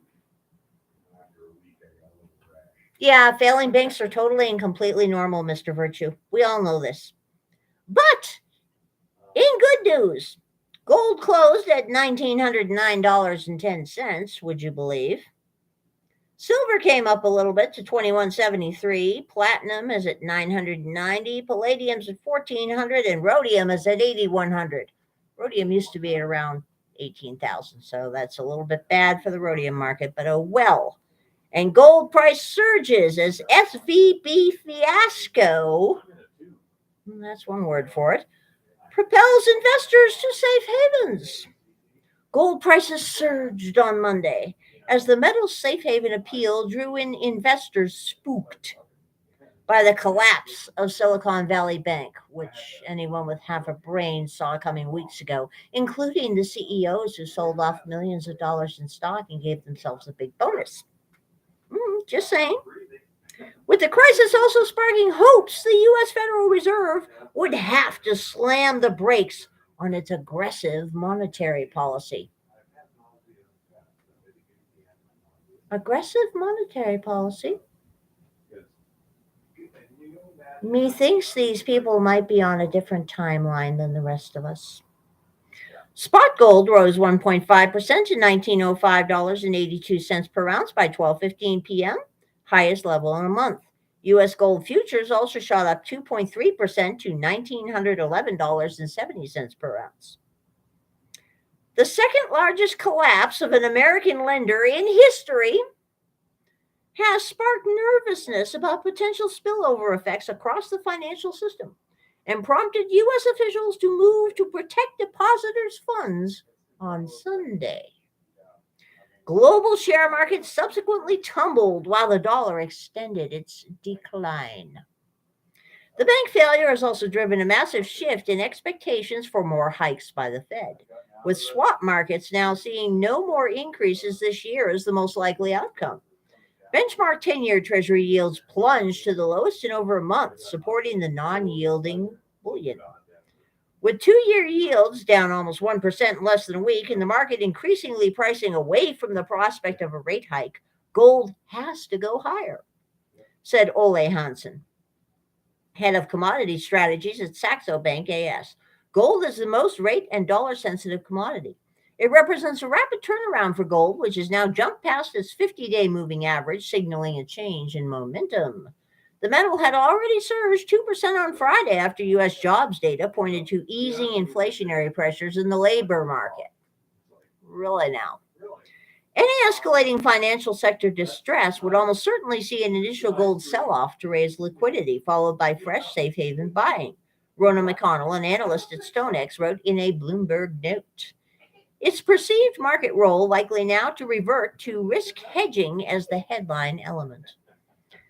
The U.S. Consumer Price Index, due Tuesday, may also influence the Fed's next move. Traders will be watching for signs fear is spreading to other commercial banks.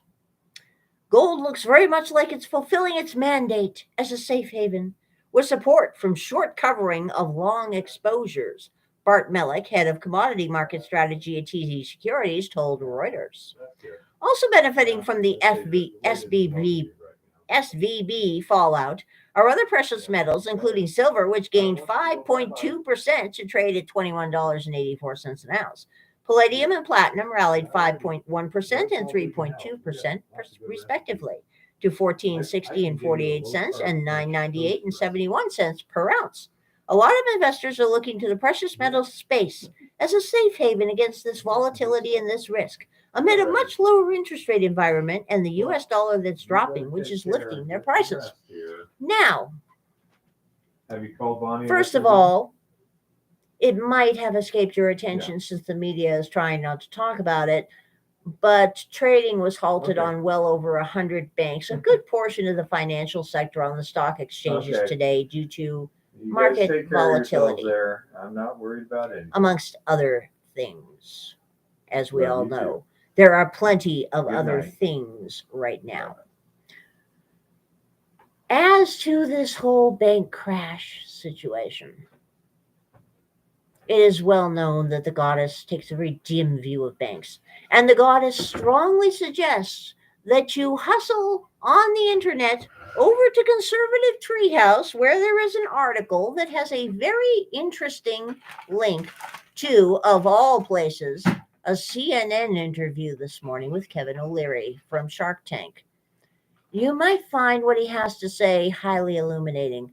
The CNN talking head puppet type person was shocked and dismayed at how this interview went, because O'Leary made some really good and very salient points on the issue that a lot of people are going to ignore.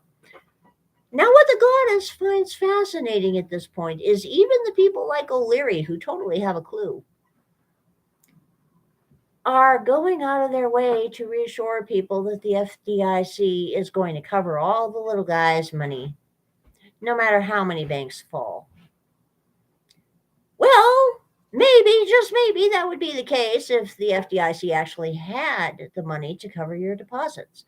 At the moment, less than 1.3% of all insured deposits can actually be paid.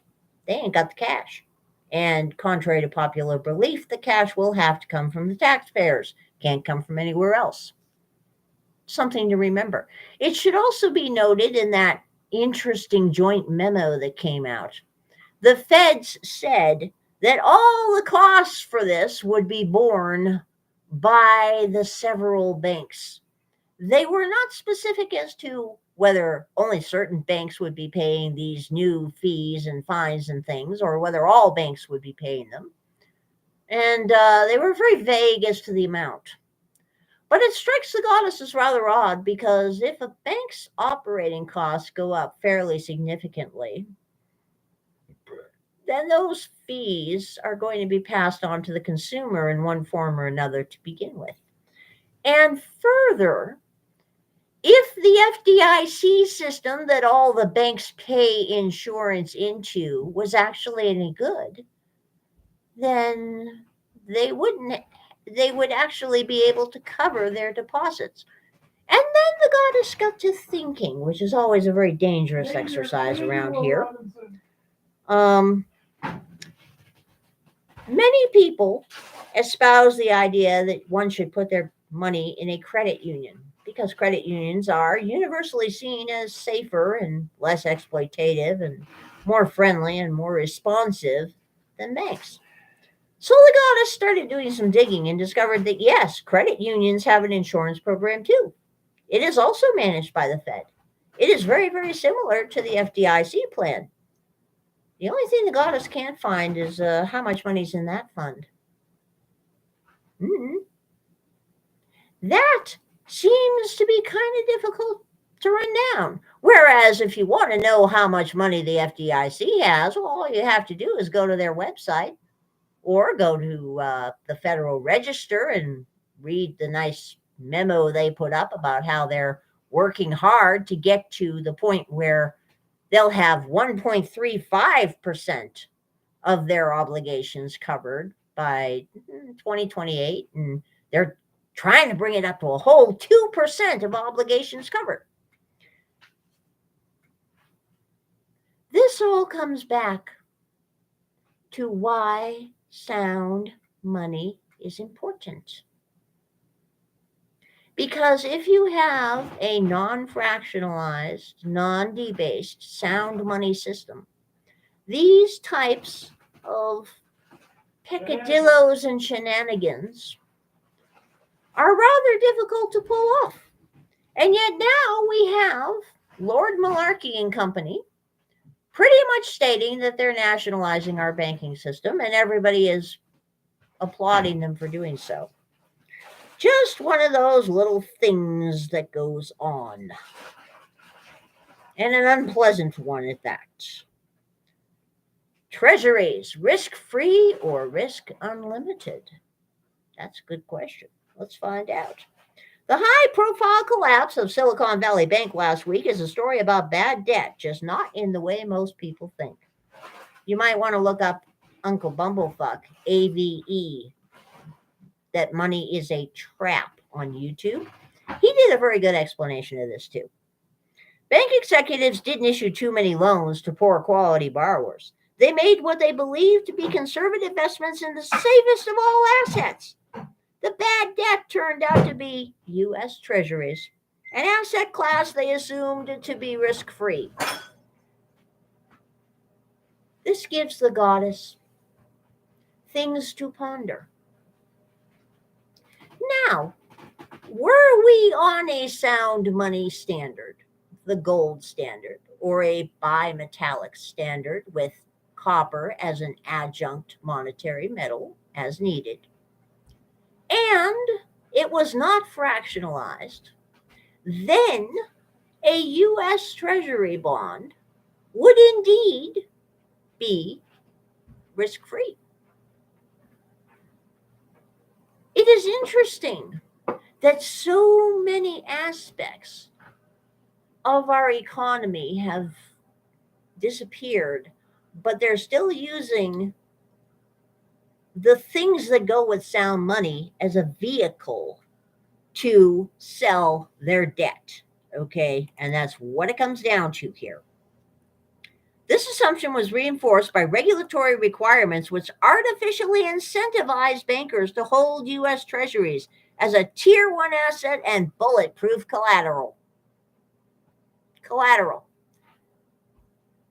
A Federal Reserve note is not collateral, okay? We're not even going to go there. Today, they're questioning the conventional wisdom, one would hope, about the risks of holding U.S. debt. One would hope. So are investors and financial executives everywhere. About freaking time. Rising interest rates led to catastrophic losses in SVB's portfolio of Treasury debt and mortgage-backed securities. Yeah, you know, those reverse repo things that the government does. Never did get that. The losses created a capital shortfall and spawned a good old-fashioned bank run. Regulators stepped in and closed the bank Friday. The trouble is, SVB is not alone. Virtually every bank in the Western Hemisphere is holding the same debt to a greater or lesser degree for the same reasons. Until this moment, few outside the community of gold bugs really bothered to reassess whether treasuries are still risk-free. The goddess finds that very odd. One assumes that even bankers educated in Keynesian economics would know that treasuries are as far from risk-free as you can get. But apparently, one would be wrong in that assumption. What does the full faith and credit of the United States actually mean these days? Government backing was a powerful guarantee when America was on the ascension. Unfortunately, somewhere along the line, Congress began perpetual deficit spending, and Federal Reserve bankers went nuts, launching zero interest rate policies, monetizing Treasury debt, and inventing other reckless monetary expansions. The guarantee means a lot less now. Actually, it doesn't mean the paper is printed on. It's not worth the paper it's printed on, which, by the way, is worth about 13 cents. It isn't just banks getting a wake up call. Insurance companies and pension funds are also stuffed with risky treasury debt. To which the goddess has to wonder, if I were managing a fund of some sort, especially with somebody else's money, I would want a return that was higher than the rate of inflation so that my customers' money would grow.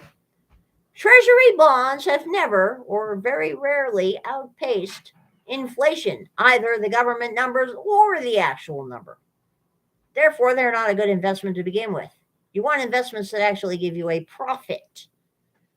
Profit, Profit, that thing that means you end up with a bigger pile of fiat than you started with.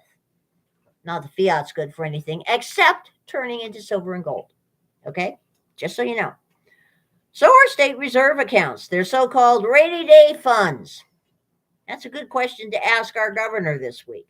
State laws nearly everywhere prevent officials from investing in alternative assets such as physical bullion. This is why you need to talk to your state about adopting sound money principles. Okay? The losses in these funds are now piling up. For some financial institutions like SVB, it's already too late to recover. Others will still have the chance to adapt, but it will require them to abandon conventional thinking.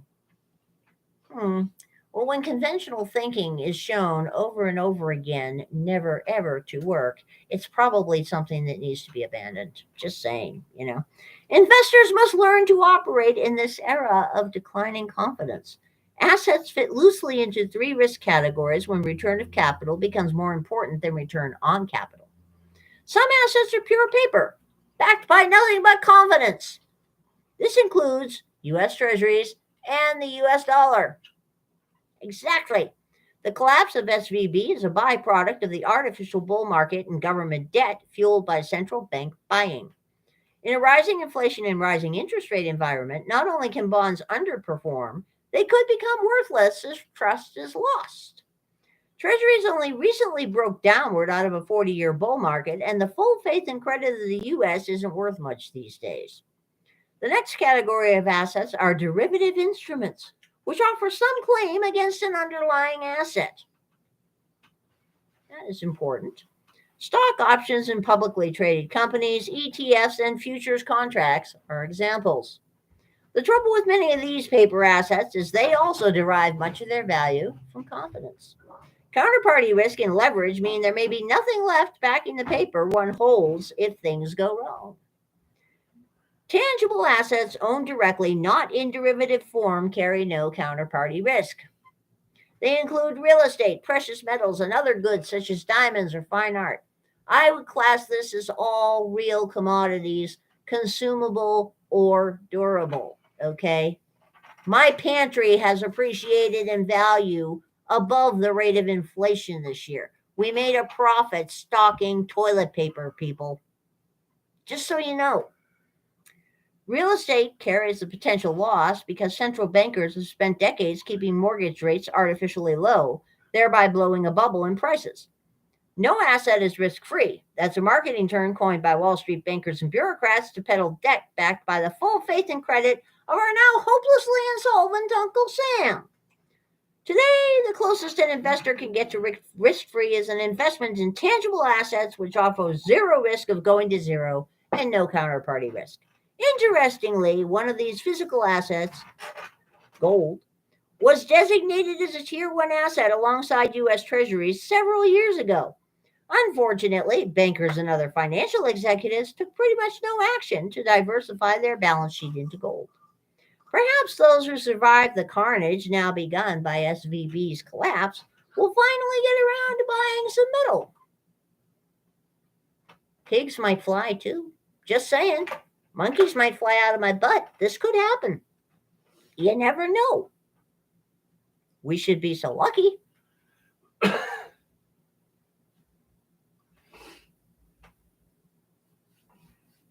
But as it stands, we now have 2 banks down.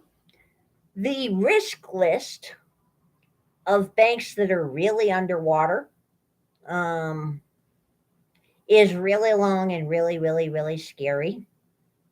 It includes a whole lot of big names like Zions Bank and JP Morgan and Bank of America and Fifth Third and US Bank. And, it includes a lot of big names. This is quite the rogues gallery we have here. And it is only going to get worse. So it behooves people to keep some fiat under the mattress.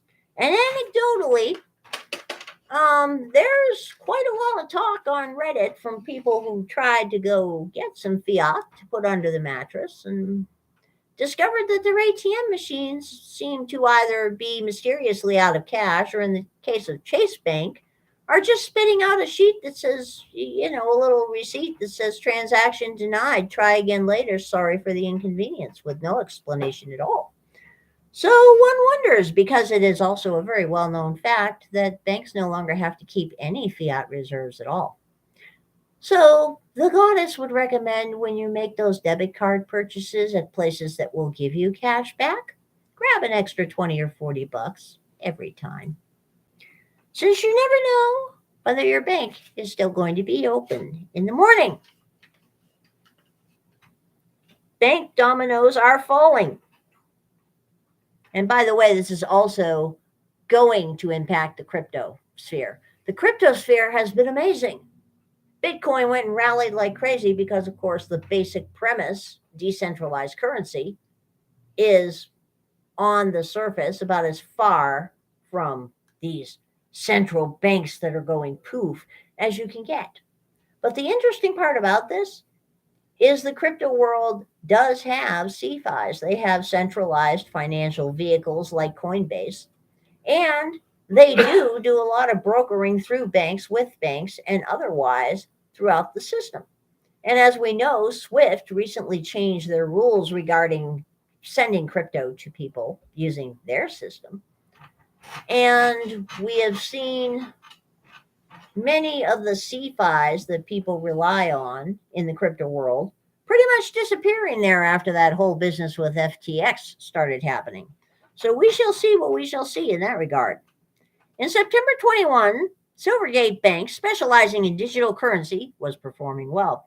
In fact, the bank reported record-breaking growth in deposits and loans in 2020, thanks in part to increased demand for its services from clients in the cryptocurrency industry. On Wednesday, March 8th, 2023, Silvergate Capital announced it ended operations and liquidated Silvergate Bank. This announcement was sent its stock price plummeting, following a months-long downward spiral for Silvergate Bank, which was overexposed to cryptocurrencies. One day later, Silicon Valley Bank informed some clients that wire transfers could be delayed. The bank's support phone lines became inaccessible. In addition, numerous customers stated having difficulty logging into the company's website to view their account information and make transfers. Meanwhile, Silicon Valley Bank competitors like JP Morgan sought to convince some SVB customers to move their funds from SVB to JP Morgan. There are rumors and strong indicators and reliable scuttlebutt around the internet that say that JP Morgan actually hired on or temporarily shifted in their organization hundreds of people to get on the phone banks and grab SVB accounts in the days loading up to this crash. They were working around the clock. The goddess despises JP Morgan, but damn, that's smart business right there. This Friday morning, trading in Silicon Valley Bank stock has been halted as a classic run on the bank unfolds. The entire bank's stock index is down big as overnight deposits have been walking out the door or rolling into higher rate options, squeezing bank profit margins. One of the prevailing themes is that the Fed has been trapped via its mandate to fight inflation and maintain high employment. Rate hikes had never accelerated so high in such a short duration. Well, perhaps if they had been increasing things the way they were supposed to, or we had a free market, or we had sound money, that wouldn't be a problem, now would it? Critics of this monetary policy stated the Fed will keep hiking until they break something. Things have been breaking in the past 2 days. First Republic Bank, based in San Francisco, saw its shares plummet 16.5% Thursday and 15% Friday to $80 a share, a new 52-week low. We know what happened to them. Phoenix-based Western Alliance Bancorp stock lost nearly 35% and is now trading, well, it would be if it wasn't halted, at $49 a share. New York-based Signature Bank stock, fell more than 21% to $82, a 52-week low. And now the Fed took them over. So that's good. Salt Lake City-based Zions Bancorp stock fell more than 13% to a 52-week low of $40 a share. You don't even want to know how underwater Zions Bank is on all their sour derivatives of various types. It's double digits, and it's a really ugly double digit, okay? Pasadena-based East West Bancorp shares were down more than 12% to $64 a share. They're also in the top 20 on that list of banks that are in serious trouble right now and at very high risk. Minneapolis Bank U.S. Bancorp lost 7% to close at $42.30 a share. Wow, another name on the red list. Going back to basics is essential to understand the interplay between banking, gold, and silver. Returning to fundamentals is a crucial refresher and could be critical in risk management. From Investopedia, how bank deposits work. Let's see how accurate they are. The deposit itself is a liability owed by the bank to the depositor. Bank deposits refer to this liability rather than to the actual funds that have been deposited. That's a very interesting distinction right there. For example, when someone opens a bank account and makes a cash deposit, he surrenders the legal title to the cash, and it becomes an asset of the bank. In turn, the account is a liability to the bank. By contrast, gold does not have these counterparty risk problems, and it's a premier asset class worldwide. So for once, Investopedia is actually telling people the truth, not that anybody's ever going to listen. Even last year, when gold stayed flat for the year, it outperformed Tesla by 73%, Facebook by 66%, PayPal by 65%, AMD by 58%, NVIDIA by 53%, Netflix by 52%, Amazon by 51%, Disney by 45%, Google by 40%, Microsoft by 29%, and Apple by 29%. In other words, gold is better than your stock portfolio, okay? Silver is not a primary monetary metal because it's also an industrial metal. They're casting aspersions here, okay? We're not even going to go down that one yet. However, this is a double-edged sword. Silver has been underperforming, much like oil, in part because the market believes a recession will diminish demand for silver in consumer products. This narrative is in question because of the pivot to net zero, which means an increased demand for renewables, including wind, solar, EV, and batteries. Fortunately, all of these applications are using a lot of silver. Moreover, silver's cost of production puts a floor under its price. The spot price is extremely close to production price, so silver seems to have a limited downside. Indeed, it does. Currently, there's an enormous chasm between the price of gold relative to the price of silver. Historically, silver makes significant leaps closer to this gap whenever this has occurred. However, it's essential to remember that silver is volatile. Thus, silver outperforms gold to the upside, just like it underperforms recently to the downside. In 2022, the U.S. government spent $6.27 trillion, with total revenues of $4.9 trillion. This represents a deficit of $1.38 trillion that had to be borrowed into existence. But this doesn't count the recently passed $1.7 trillion omnibus spending spree. This also doesn't count all the so-called emergency Ukraine aid spending, which is now north of $140 billion. Key takeaways here. Banks are coming under significant pressures. Yep. Congress and the Fed could be forced to step in, and you may hear these two words, bailouts. Well, they haven't said it yet. They're saying it's definitely not a bailout, but it definitely is. Okay. Better than a bail-in, okay? The Fed may be forced to rev up the money printers again, QE infinitive, as if they've ever stopped. Then interest rates are likely to be reduced to stimulate the economy. Gold and silver will shine in this darkness. One can only hope.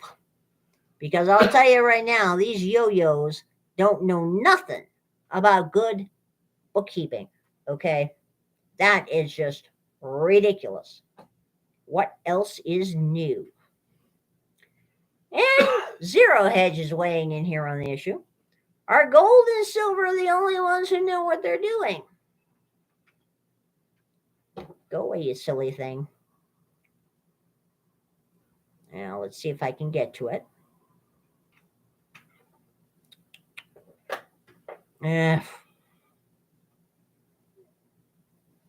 Okay, go away. Go away, that's right. Gold and silver prices are significantly higher today as markets expressed concern over the U.S. banking system and the desperate measures being taken by officials to keep the ship afloat amid contagion fears. When the ranking member of the U.S. House Financial Services Committee goes on CNBC to reassure markets about the current turmoil, then one would hope we might see some calm. But when that same member refers to the disaster that is Silicon Valley Bank as Silicon Valley Bank, well, it's that too, but we're not going to go there. There might even be more cause for concern than there was prior to her appearance. Congresswoman Maxine Waters was on CNBC in an attempt to let the markets know that the U.S. financial system and central banks have had their warning and they're listening. Oh dear. But does anyone believe them? It seems that the markets are perhaps a little tired of being reassured by U.S. officials. After all, these are the same officials who were telling us about 18 months ago that inflation was transitory and there was no need to increase rates at all. This same central bank now looks like a swan trying to escape a hungry piranha, trying to look good while paddling like a maniac below the surface. The Fed has been forced to put in place a guaranteed facility in order to protect U.S. banks from a potential $600 billion in loss from their bond portfolios. Everyone is asking if there really is no limit to the Fed's balance sheet. And it seems Maxine Waters has answered this loud and clear. Nope, there really isn't. They're happy to guarantee any kind of crap in order to keep this charade going. The Federal Reserve's guaranteed facility would enable banks to convert their distressed assets, such as the Treasury portfolio of SVB that lost $1.8 billion with a B, into cash without incurring any losses. Okay, so this new facility will let them convert their distressed assets, which happen to be mostly treasury notes and reverse repo mortgage vehicles and other strange Chinese accounting things, into cash without incurring losses, which leads to a couple of questions. How is this not a bailout? And where's the cash coming from? Those are the two operative questions here. You know, it appears to be a form of Fed bailout. Yet in order to address inflation, it's likely the Fed will raise interest rates once again, which is what caused the bond portfolio's initial value decline. Mm-hmm. A vibration. Yes, I did. Helicopter, maybe. Well, Jim Rickards, who's a blue check on Twitter, other than that, the goddess can't tell you anything, tweeted this. I have a 15-year-old car with 220,000 miles on it. I'm hoping Jay Powell will accept it as collateral at par what I paid for it, instead of its market value, near zero. This is worth a try. That's what they're doing with underwater bonds in the entire banking system as of tonight. The collapse of Silicon Valley Bank has drawn attention to the possibility that higher bond yields and lower prices may not have been adequately taken into account or hedged elsewhere in the financial system. If they were operating honestly, they wouldn't need to hedge shit now, would they? This is despite all of the warning signs just 6 months ago in the UK pension crisis. Speaking of the UK economy, despite the HSBC rescue of SVB that was announced overnight, the FTSE has fallen harder and faster than it did following the trust budget. The UK government is working hard and fast to prevent mass contagion from the SVB collapse. Support may still be needed for tech firms that had funds tied up in parts of SVB. This is in addition to whatever fallout comes from the worldwide pain felt across stocks. What happens to Europe now? What about in Europe? Credit Suisse, which is embedded in the European banking system and a key player in its stability, has seen its credit default swaps hit new highs this morning, sending the share price plummeting. Yeah, it's down to about $1 now. Yeah, the Swiss bank might have its own range of problems, but what does this bank, SVB, and all banks have in common? Rising interest rates, or more specifically, interest rates that have been rising far too late, by too little, and not for long enough. Exactly. How will the ECB react? To ignore these alarm bells from across both bonds would be to ignore a hammer over the head. After 8 years of low interest rates, the 300 basis point tightening since July is likely having a much more pronounced impact on the Eurozone than other economies. Europe was already heading toward recession before the pandemic, and its recovery has been slow. Additionally, Europeans are more inclined to save through bonds than stocks, so retail investors are also suffering from decreasing bond values. Therefore, it might be wise to exercise caution before pushing ahead with any further 50 basis point rate increases. Ultimately, how this will play out and how long the game will take, we don't know. In truth, we're surprised it's gone on as long as it has. One thing we do know is gold and silver are coming to the fore and playing along exactly as they're supposed to.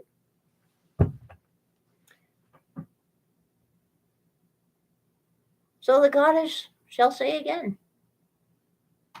unbank thyself, lest thy fiat go poof, because if you don't hold it, you don't own it. Bye-bye.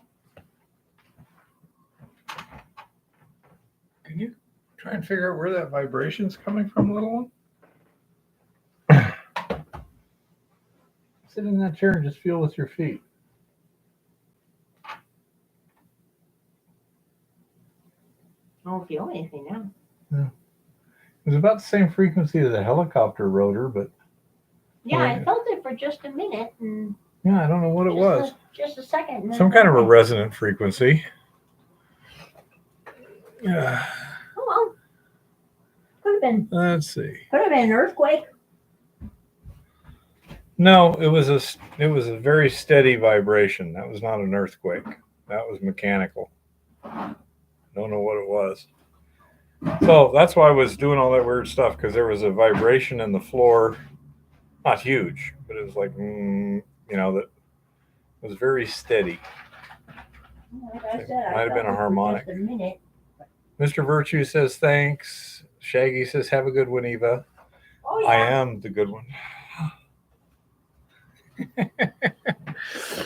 Anyhow, so down to 11 people, huh? Hey Ricky, how's it going? Yeah, kind of a slow night. I need to get more gold showing up. But to recap some stuff. Nice, Shaggy. The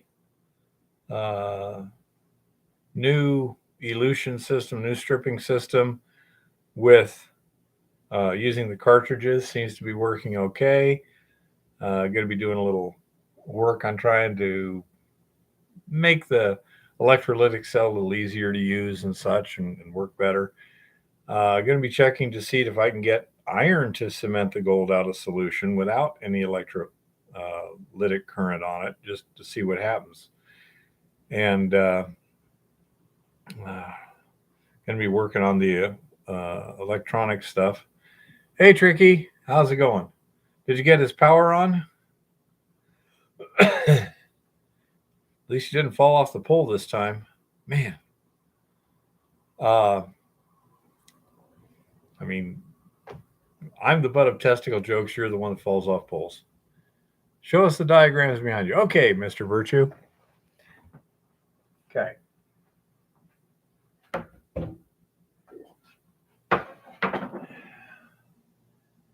We load the resin using a staged fluidized bed system. The pregnant solution comes into the first cartridge, stirs up the beads, exits, goes to the next cartridge, and like that. Each one, this will have a higher gold concentration in the resin than this one, which will be higher than this one, and the solution gets more depleted as time goes on too. This is, it gives you very even loading of the resin. It's very reliable. However, it's not the most efficient way in theory to do it. If you have your cartridge with the resin beads just sitting there, what they would call a packed bed cartridge or column or whichever, as your barren solution flows in and starts stripping the gold off the resin, then as it takes that gold out, the most concentrated resin is in contact with the most concentrated solution, giving you the highest solution concentration you can. Whereas this area down here it's constantly being washed with absolutely clean solution. So this kind of interface of where it's eluted and where it's still loaded just kind of works its way up to the top end. This is what I'm forced to do using that real small pump, and it seems to be working just fine. The resin bed seems to have enough porosity that I'm not getting channeling. That's the danger in a packed bed system, is that you'll get a channel and all that solution will go just through one spot and only touch that part of the resin, leaving the rest unloaded. That does not appear to be working now. And it seems to be doing a really good job. And now I just need to do a little refinement and such. But this new system uses we don't have to take the beads out of the cartridge. Oh, Jim, I got your little dishes from Prospector Trip over here. Yeah, you got to show those for your off to scale everybody, too. dishes. And You got to show those off to everybody, too. well, the fluidized bed is more reliable, but it's not necessarily superior because it relies on average loading as opposed to peak loading. Now, in the stripping system, this system here has, to date, with only 2 tests, given cleaner resin, visibly much more transparent resin than this system over here, where I had the flask and it was stirring, and so it was all agitated.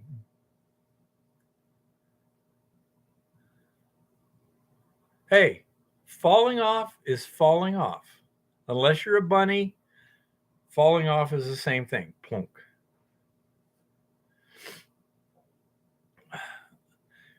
These over here, because of the volume of solution we're running, honey, is we're loading them individually, and so it's staged. So this will be higher than this one, which will be higher than this one. But in the stripping circuit, where we're using much lower volumes, it seems to be this is quite efficient. We'll do some double checking and stuff. But that resin looks a lot cleaner here than when I had my flask with the stirring thing in it. So I say I'll be making a video on that. The batch of resin I did 2 days ago was only partially loaded, although it's from the gold we recovered, it was fairly well loaded. But the batch that is in the system right now, although I've already stripped it and taken the gold out and stuff. Exactly, Chris.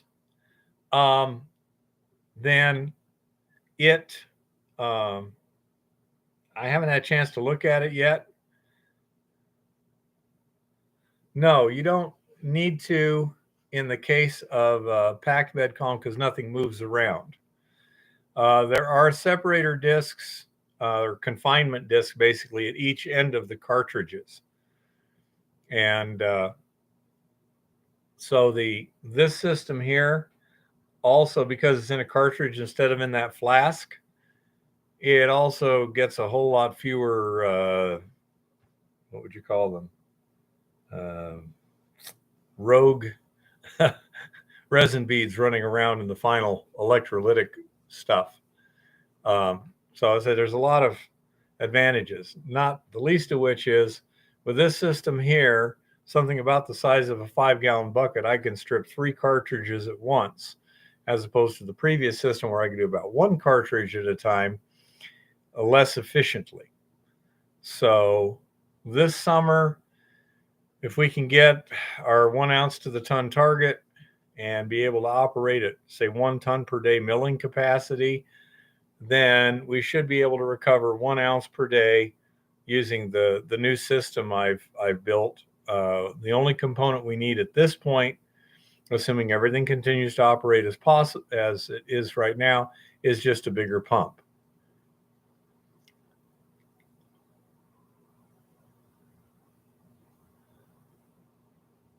How much depth you're saying? We don't know what the saturation point is at this time, honey bunny. I say Working on it. we'll just have to see it. It appears to be, judging by the resin concentrations and solution concentrations this year compared to the year before, it does appear to be an equilibrium situation where the higher the solution grade is, the higher the resin loading possible. And so that's where, well, in a real, where we're really moving stuff, each one of those cartridges might hold, say, 10 grams of gold, say 1/3 of an ounce. So you're going to take 3 of those cartridges just to absorb the gold from 1 load of ore. So essentially, you've got these separating barriers there. It's just that they're at the end of the cartridge instead of in the middle of a cartridge. These cartridges will only theoretically hold about 10 grams of gold. We may get higher stuff, but we're going to need higher solution concentrations to see. And so we're going to need to, we need to have to get better ore than what we've run into so far. It's possible, but we don't know. So are you working on the saturation spillover premise? Basically, yeah, like when we're doing these columns here, we're taking continuous samples of the solution in and the solution out from, because of the housings, even though the solution does this, that's not the way it's plumbed. But we're tapping into those flows, and we can do a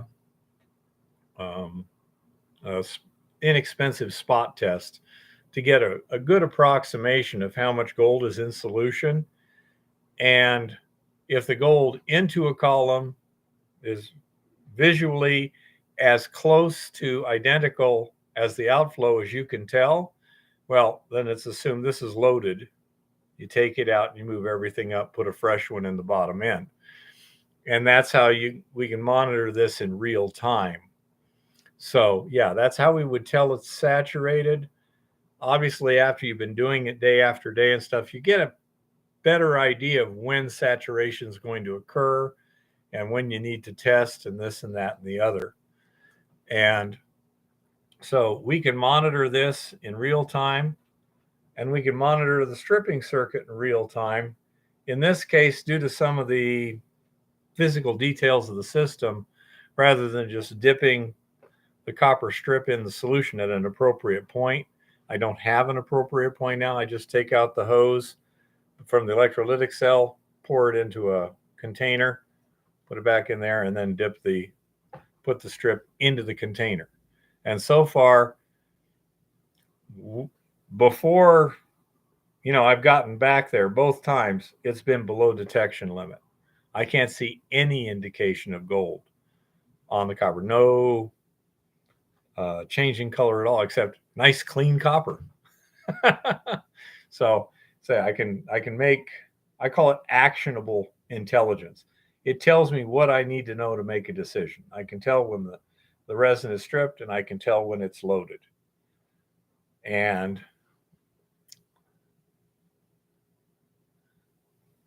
well, you'd also have to have a valve. But yes, you could certainly do that. The other thing you could do with the current system is that the connector at the pump, you turn the pump off, undo the connector, turn the pump on, fill your thing, turn the pump off, reconnect it. But yeah, you could easily do that. In the case of these columns here, the cartridge holders are connected by 3/4 inch pipe, and those are drilled and tapped to I don't know if it's 1/4 inch. I think it's 1/8 inch pipe thread, and then valves are just threaded in there, little plastic bleeder valves. So this is pretty easy. And the pump I'm using right now uses really small tube. It's like 1/16 of an inch ID. Can you test the resin after stripping? We can certainly fire assay some resin after stripping. Definitely, it can be done. In this case, visually, it's looking so good. Hey, Ricky, I don't think we probably need to. We're also measuring the amount of gold recovered, comparing that to the amount that's supposed to be in there. And, we're in good shape. Best test is just let it load up. Yeah, the thing is, if it's loaded and you don't remove them, then you're losing your gold. It's going through the system. So that's why you need to have a good idea when to change these cartridges out. Okay. And that's why that spot test is handy here, and the copper strip test is handy there. It's really, really useful to have an inexpensive, fast test that'll give you a good idea what's going on. Something quick. It's kind of like, say you've got a test light on your car. It doesn't tell you what the voltage is.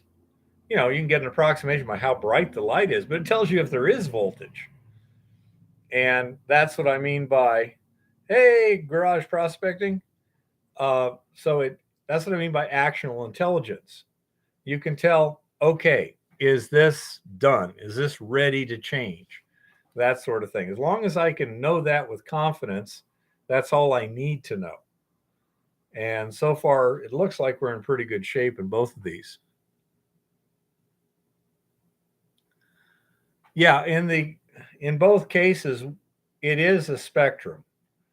In this case, with the stripping the resin, I want it to where after 5 minutes of immersion, when I pull the copper strip out, I don't see hardly anything on it. Sometimes I'll see just a little bit. Right now in this new system, I'm getting nothing, no visible check. When we're actively stripping, when you put that copper strip in the solution and you pull it out in 30 seconds, it just gold plated. I mean, it's just beautifully plated gold. That's how fast it will work when you're really actively stripping loaded resin. It's quite dramatic. So I say we're talking stuff due to the solution tests we've run doing this during active stripping when we're really getting stuff out. We're looking well over 1,000 parts per million in solution, and when we're having trouble detecting it, we're less than 50 parts per million. So it's 1/20th, if I'm not mistaken, and haven't ruined my math again. And we can, let's say, see when it's down to 1/20th of what it was, you're getting pretty close. Now the next question to be resolved is, can we reuse this resin? If we can't reuse the resin, if we can't effectively regenerate it, then we're going to have to ash it and smelt it, which is a pain in the butt compared to just putting it back into circuit.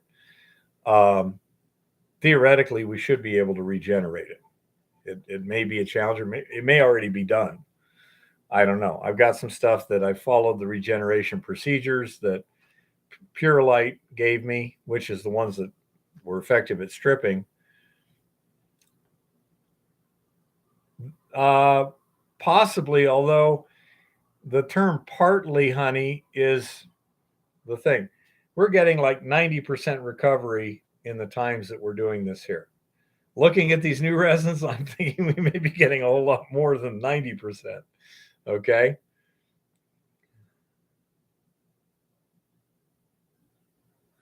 I think with everyone working together and stuff, yeah, we've come up with some pretty effective answers for the small guy. But this, we're already getting 90% recovery. And Eva's ashing and smelting tests have shown very little losses after that, as compared with her fire assay of the resin itself. And yeah, that's basically exactly that's the kind of resins we're talking about, Honey Bunny. If this gets like 99% recovery, might not be worth ashing. But whatever it is, recover what we can. And if we can then regenerate it, we just put it back into circuit. Don't worry about that load that we just can't get out, because when we're finally done using it, might be at the end of the season or something like that. Then we strip it and ash it, and go on to the next season. But I say it's one of those deals where it just depends on how well it works now that it's been stripped. Okay, that's the question, and I don't have an answer to that yet. So we shall have to see. I say if we can, if it is reasonably effective after stripping, then yes, you would go ahead and reuse it. That would be better than doing new resin or whatever. If, on the other hand, it, for whatever reason, can't become reasonably effective again, you're probably better off putting fresh resin. And the resin's only, I forget what it was, $13 a pound, and it holds like $1,000 in gold per pound. So, let's say it's not a significant cost if we had to get rid of it, but it is a significant pain in the ass and cost to do that. So if we can just simply strip it and regenerate it, boy, we'll be in good shape. And I say, we're also trying that Pure Gold, Chris. In terms of handling, I like the Pure Gold better. In terms of recovery, I'd have to look at the numbers. It was fairly similar, but it didn't have a chance to max out. Last test we did, it was still getting gold out of solution when we had to shut down for the season. So we're not sure what the max loading is on the Pure Gold. I'll find out whether it, and this is another thing. It seemed to be more selective. The Pure Gold had a lot less color change than the Max Water when it loaded. It just changed from kind of an opaque white to more of a yellowish tan, From an antique ivory. you know. And Get your colors right, dude. the other stuff gets real dark ruby red and stuff. No, honey bunny, we are not. As a matter of fact, at the end of this season, I had to dump all the tanks into the onto the pad and into the pregnant pond to get them empty before a really hard freeze was coming. I mean, the next day it was going to drop below zero. And so we had to get that done. Unfortunately, we were under such time pressure that even though it was a horribly windy day, we were having to work, and that's how Eva got hurt. Back-breaking work. Yeah, exactly. Back-breaking work. At least it broke her back. That's the only reason we would have been out there trying to work in those extraordinary winds. Okay. I mean, what was the weather forecast? 30 gusting to 60? 30 gusting to 65, high wind advisories. 30 gusting to 65. Now, the gust that got me was more than 65. I don't think so. I say that it goes, the pressure goes up with the square of the velocity. It's a logarithmic stuff. And so that's what, she was holding the door open for me because I couldn't prop anything against it that would hold. So she was the door prop. And then that gust of wind hit and just threw her into that building and broke the door and broke her back. And broke the door in half. And the door's just, broken in half and stuff. And so while we were dealing with her, waiting for the ambulance, once the ambulance showed up, then me and the claim owner, we just dumping the solutions as fast as we could, got that tank, the conical bottom tank, empty, set it down on its side, sandbagged it in place, and then took off. I was getting to the hospital to be with Eva. But we also just screwed a piece of plywood over the door, where the door used to be. So we now have a much better door laying inside there waiting to be installed. It's a solid core fire door. So when we get that installed, and we'll be in good shape. Could you put this stuff underground? Theoretically, yes. Okay. If you had enough room, you could certainly do this underground. You could dispose of tailings underground, stuff like that. You would have to have enough room to work and do what you're going to do with the equipment that you're going to do it. Yes. If you put it underground, you would have less issues.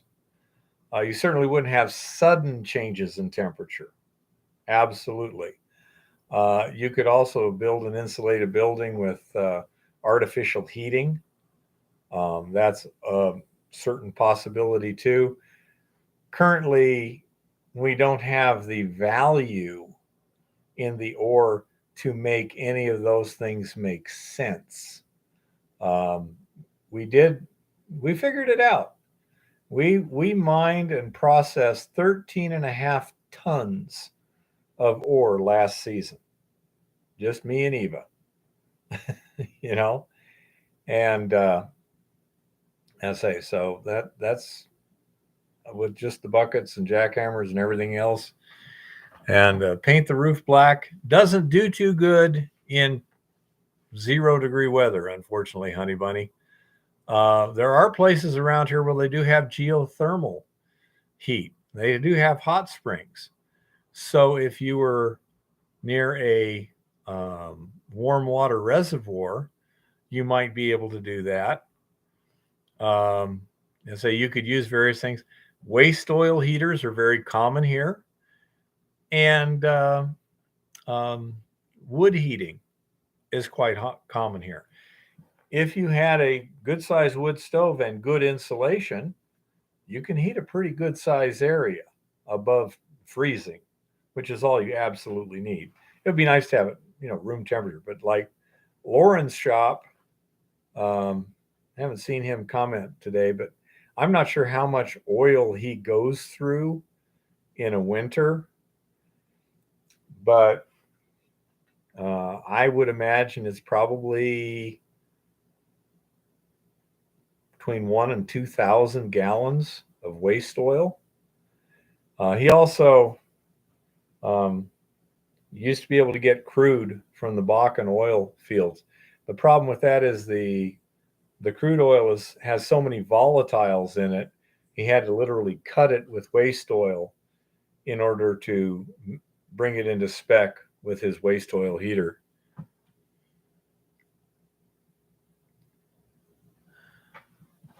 I'm sure the temperatures are a little lower here, Honey Bunny, but the theory is sound. If you had large enough space underground, you could definitely do this kind of stuff. And even if you had large voids that you could fill, you could basically do our whole system underground. And then once everything is rinsed and the tailings are spent, you can throw them in a stope or whatever and use them for backfill. Yep. So there is absolutely nothing wrong with that idea. You would just have to have enough space underground to make it work. It costs a lot of money to make a space underground. But there's old mines. I've been in mines that, oh yeah, it wouldn't have been a problem. That huge area in the middle decline of the Buckhorn. Yeah. That's not very big, little one. I mean, like that stuff where Randy and I were at the San Francisco mine in Sonora. You're talking stopes 10 to 50 feet wide and 100 feet high. I mean, just huge areas there. And there was 8 levels 100 feet apart. So yeah. And they had water in the subshaft. But yeah, I'll say it's certainly a theoretical possibility. I'll say if you had a decently stable and large enough area underground, you could certainly do it.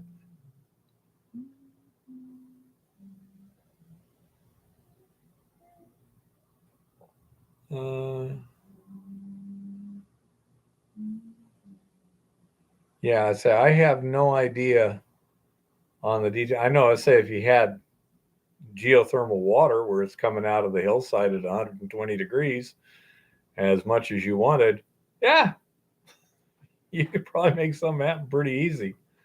And I have been in mines where you could easily done that.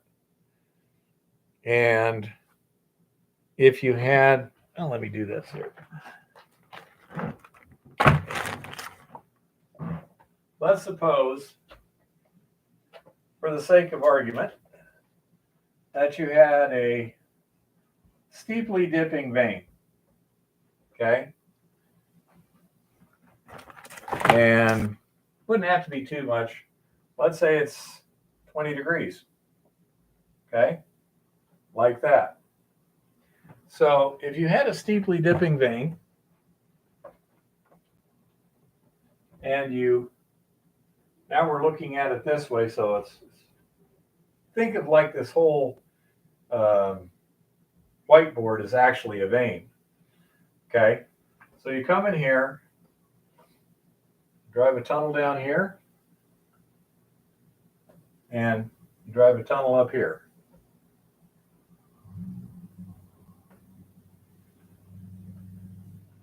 Then from here, you go up in the ceiling a little bit. The back, as we call it in mining. Dig up here, and then connect these.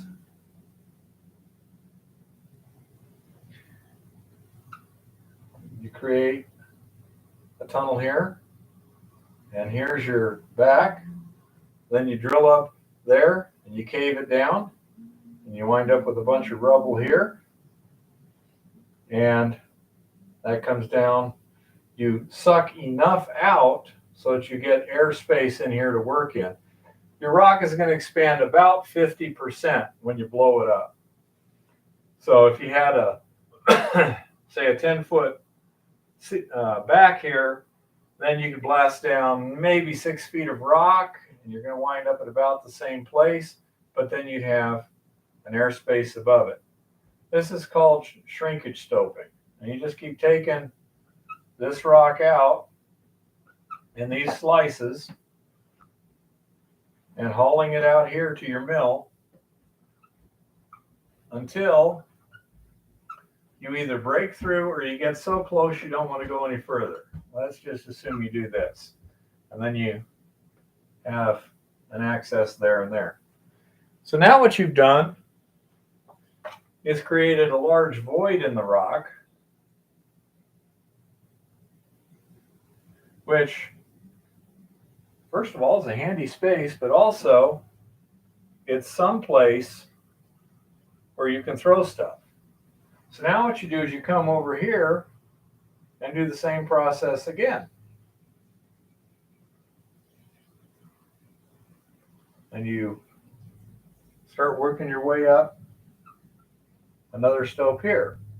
You haul this out to your mill and then dump the tailings here, and all this solution is going to percolate, come out here. It's probably going to be dripping right here too, but you can deal with that by having basically tarps hung from the ceiling so that it drains to draw points or whatever.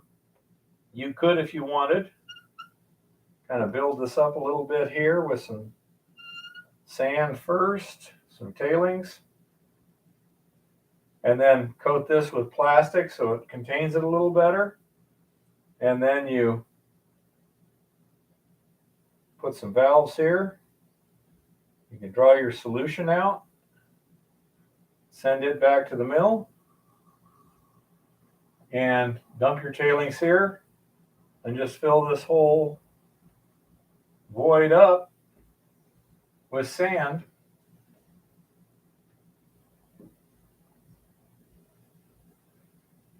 And then move over. Now, one big advantage to this is you're not making a surface disturbance, or at least you're minimizing it to a great extent. Instead of having tailings on surface that you got to explain to the government, it's all done underground. Okay. The other thing is again, this is like we use at the mill. We're using this leach pad. So as you're dumping all this stuff in, if these are leach tailings, then the leach solution has a lot more time to get the last of the gold out of there. But that is a perfectly feasible situation in many cases. Okay? Exactly. Why didn't you think of that? Because you're not a miner yet, you know? Yeah, exactly. It's contained. The only negative would be if you're losing solution, say, into the wall rock. If it's not super steep, it's laying like this, and this stuff is porous, then you're going to want to seal it or put a tarp or something like that before you fill it up. Okay. But that's, say it, just standard containment things. Okay. And it could work. Yeah. Basically, Chris talking just tar, spray some tar on there. Sure. And say 6 mil HDPE. If that's enough to get you the containment you need, it would depend to a certain extent on how rough the surfaces are, things like that. You might, for example, spray some shotcrete on, some fine-grained shotcrete first, just to smooth everything before you lay plastic on it. Things like that. But certainly, and say it can be done. If you had an existing mine that already had some large areas that were mined out, you can start filling them. You can also make an artificial deck. Let's suppose that this tunnel goes all the way up. You go in there and it's like, wow, there it is, way the heck up there. No chutes or anything. Well, you can build a false bulkhead here, you know, and then put all that stuff on top of it, you know. And say there's all kinds of possibilities, but it's going to depend to a great extent on your actual situation. I need this light for 1 minute. You know, and that's a situation where it might work perfectly, honey bunny. You know, you can play games like that. You could also potentially come in under it, you know, or you could even just lay drainage pipes. If you don't need to go past or whatever, you could lay drainage pipes. You can put the equivalent of culvert and, you know, make a tunnel that way. There's lots of different ways of doing it. It's called shotcrete, Tricky. It's basically a cement that's blown with air, and it's think of like what they do with a swimming pool. You know, they'll sit there and they'll just spray it on the sides. Okay, they can do that, and it works pretty good. Yes, exactly, honey bunny. So there's lots of ways you can play this game, and the best way would depend on your particular situation that you're dealing with. Like you said, if you had this cathedral area and it was kind of off to the side, or it had a tunnel around, so you can basically fill it all the way up, yeah, you might want to just lay drain pipe on the bottom, bulkheads on the end, shotcrete the sides, or maybe, as Chris suggested, spray tar in there, you know, like roofing tar, and then, you know, start filling it up with your tailings. Yeah. Shotcrete was used enormously in San Manuel mine. They would spray it on 24 inches thick in their tunnels to hold them up. That was their primary ground support, was shotcrete. And it does good. You can also, if you need better ground support and you got voids or whatever, you can add cement to it so that it forms a rock when you're done. You know, there's lots of different ways to play this game, but the basic concept of filling your holes behind you is not a bad idea in general. Yeah, 24 inches. San Manuel was the biggest user of cement in Arizona. When you say 24 inches thick, and these were not small tunnels. These were 15 by 15, something like that. I mean, they were running 30-ton ore cars, 10 to the train, you know.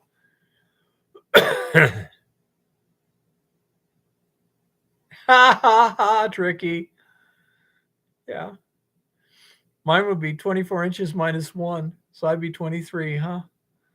Yep.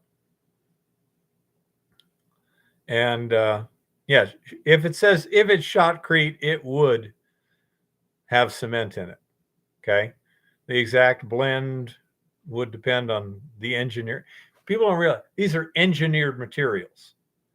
They are designed to have particular ratios of particular stuff, blended in a particular way and applied in a particular manner, et cetera, et cetera. And I say they're engineered as Chris was pointing out, you can put reinforcing mesh in it.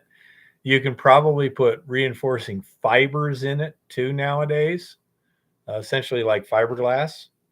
And as you spray it, it's, all these fibers kind of interlock, so to speak. Yeah,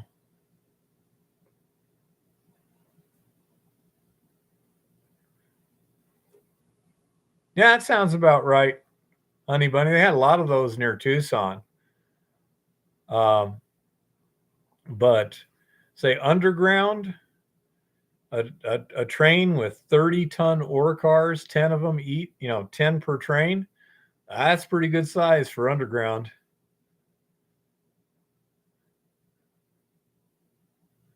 That's right. The Miner Jim brings up a point. It also could be a way of disposing of a waste product that may have heavy metals in it and stuff that gets you away with things, As I say, so again, lots of possibilities here, Yeah, I'd say San Manuel was rather an extreme case. In San Manuel, Honey Bunny, they used a form of mining called block caving. And what they would do, far enough away from the ore body that it wouldn't destabilize the shafts. Here's the surface of the earth. You sink some shafts. From the shafts, you drive tunnels. Okay? Let's say this is your ore body here. Okay? Now, let me bring it down a little bit. Okay? So now what you do is you put in a secondary level here.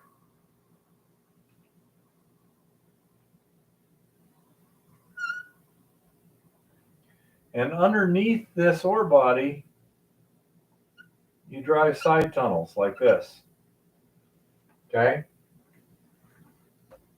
Then you make chutes up here, a whole bunch of them, like every 15 feet.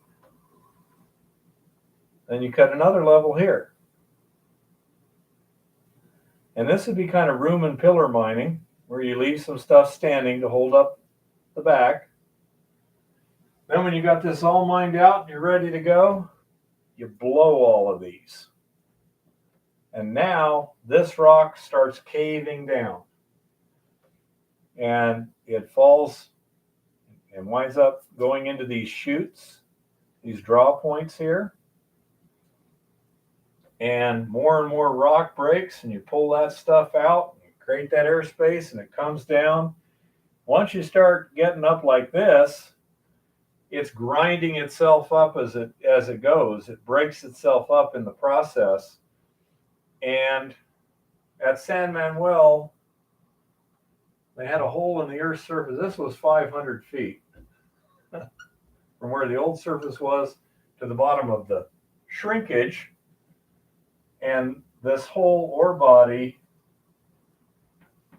was in some places 1,500 feet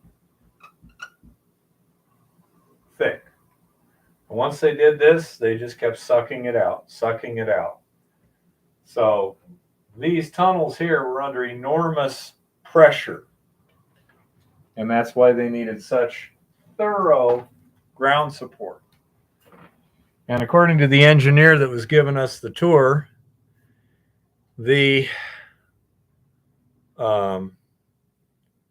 stuff would keep coming down and adding pressure. So you had to keep pulling those draw points until such time as you got all the ore.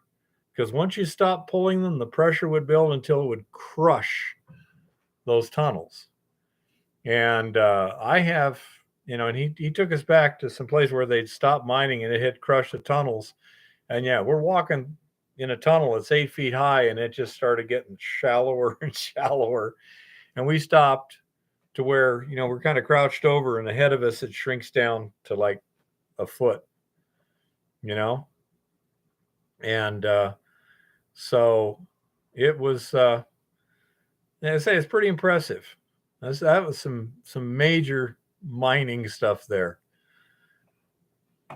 They had 5 ore hoists. You know, all they did was haul ore all day long. You know, so yeah, that was a pretty big underground mine. That was world-class underground mine.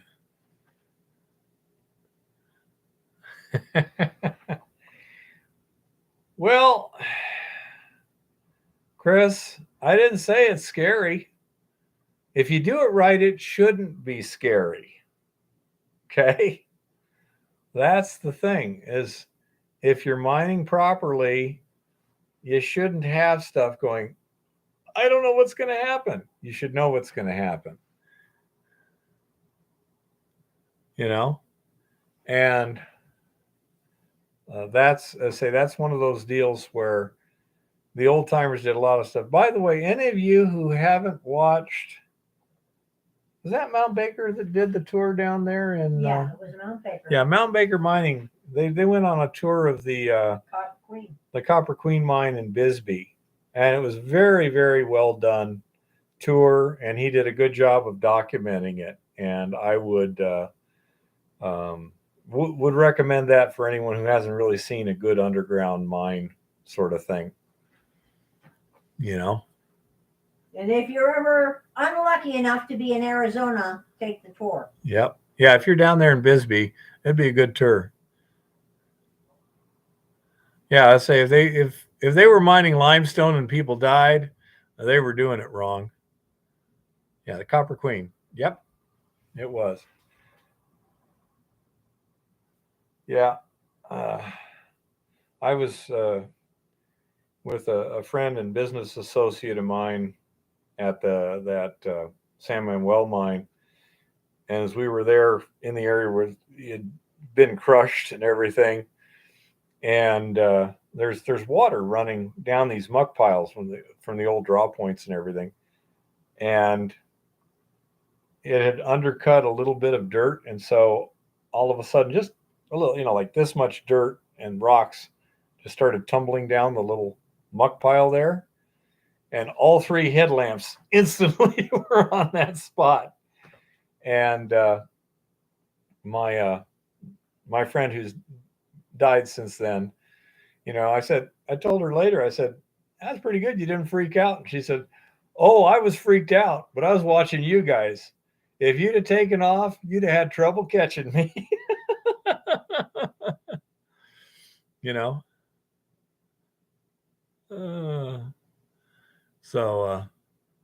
Yeah. Yeah, that pharmaceutical grade limestone. They got some of that over there by Tucson too, although they usually don't use it for that. They use it a lot as a component for white plaster, you know.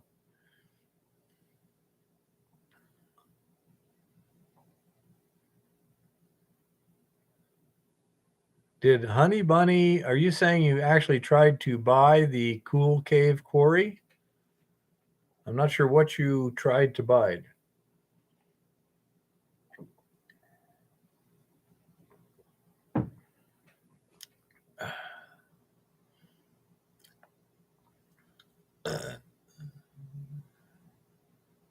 Yeah, as a general rule, they don't like breaking up a good package deal.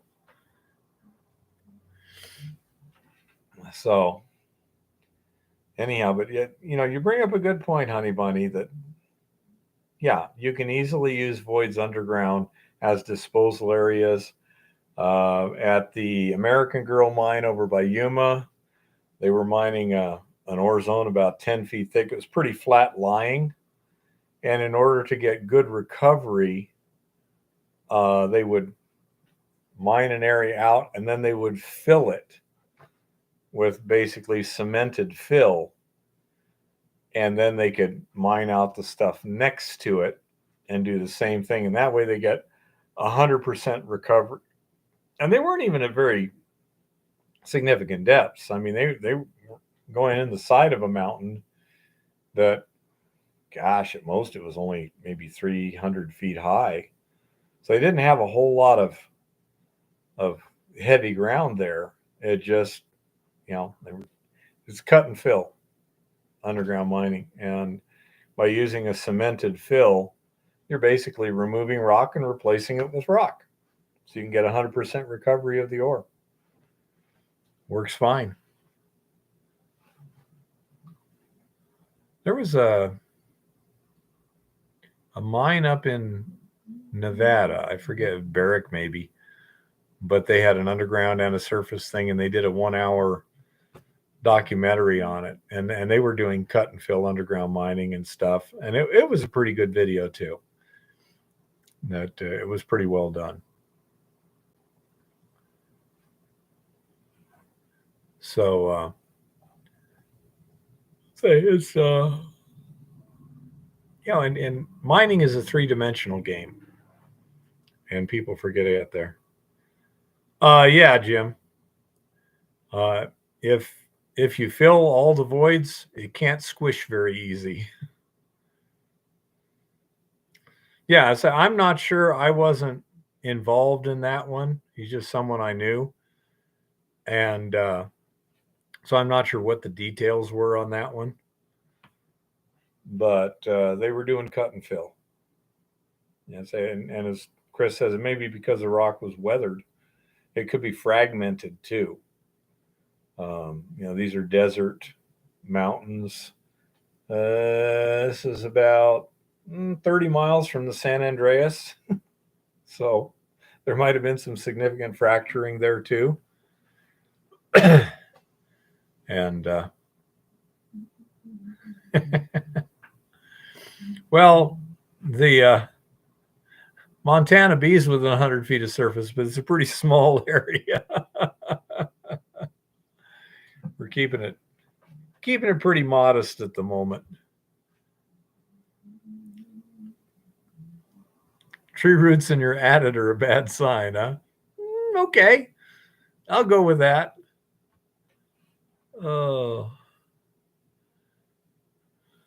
Anyone got any questions?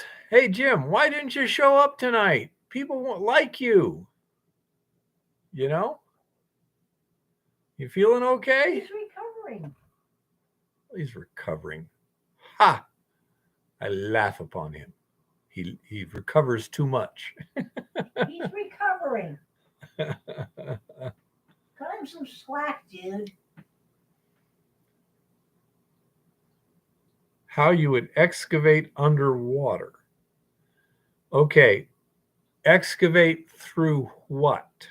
Are you talking soils, rock, weathered rock?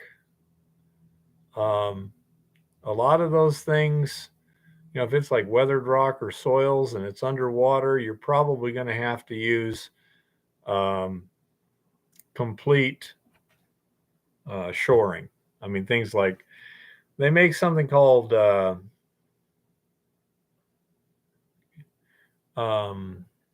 well, we call it raised liner, but it'll work for shafts too. But it's these curved sheets of heavy gauge corrugated steel that bolt together. So you can advance a little bit and bolt stuff up there. But say it depends on what you're actually doing. But and whether you're going to dewater it too. Look at some of the tunneling methods they've used to build bridges and tunnels, for example, where they're going underneath a river, stuff like that, and go from there. Culvert material is fine if it's sectional. If it's a solid chunk, it might be difficult to use. But yeah, the nice thing about the sectional stuff is you can have everything 100% shored to where you're at, dig a little bit out, one corner, bolt that plate, dig out next to it, bolt that plate, and like that. But it's sectional. It's in little chunks. Like in the mine I was at, they were typically about 2 feet high and about 3 to 4 feet across, and then they're bent into flanges with pre-punched holes, completely galvanized. You know, and um, is it under the sand of the beach, or is it under rock under the sand of the beach? And it makes a huge difference.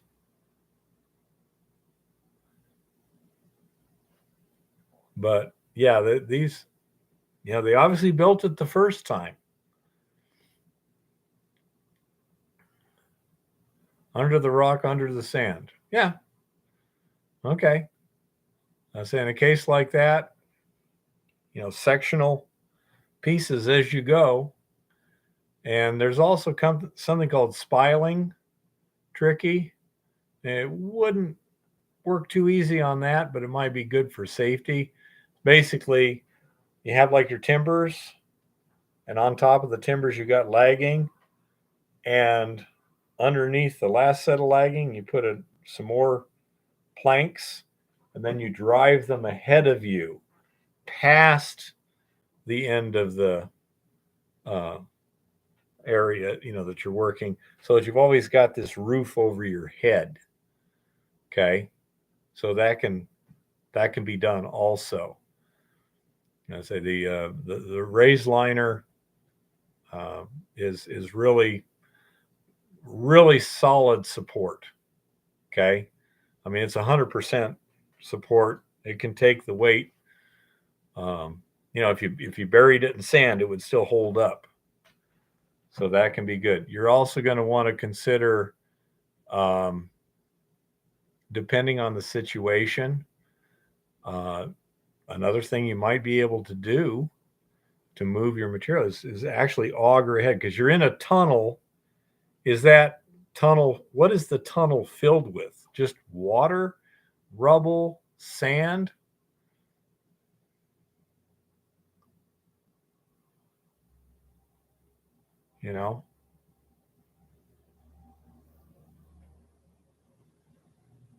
Say these are questions. I mean, you can run an auger to pull material out while you're putting ground support as you go. These sort of things. So there are lots of different ways. And, I say if it's just filled with water, it's a lot easier. But if it's filled with sand, you can dredge it. If it's filled with rubble, then it gets a little bit harder. But if it's just sand, yeah, you can dredge it.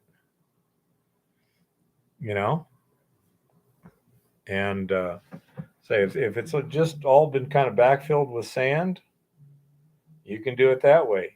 The one thing I'd be concerned about is if there's booby traps ahead of you. If you're dredging sand, you're not going to get any warning before things go unpleasant. Okay?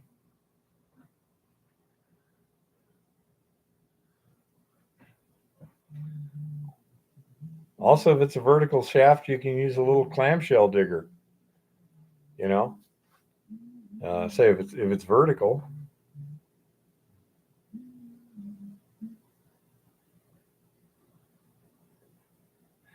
Depending upon what's under there, Miner Jim's correct. Depending on how deep it is, sheet piling is. Many people have seen it. It's usually kind of angular. If you look on top, where are we at here?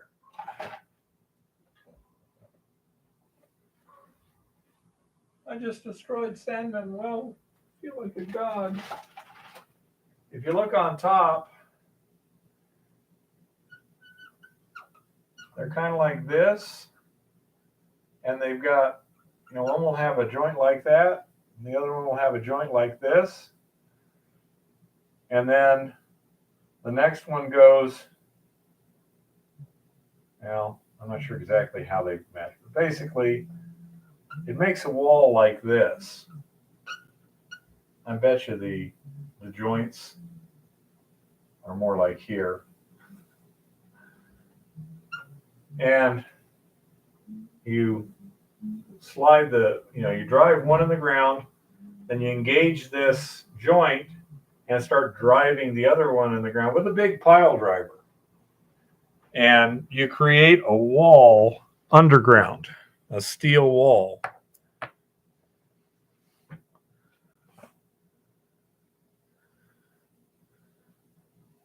Tunnel about 80 feet deep. That's going to be pretty hard for sheet pile.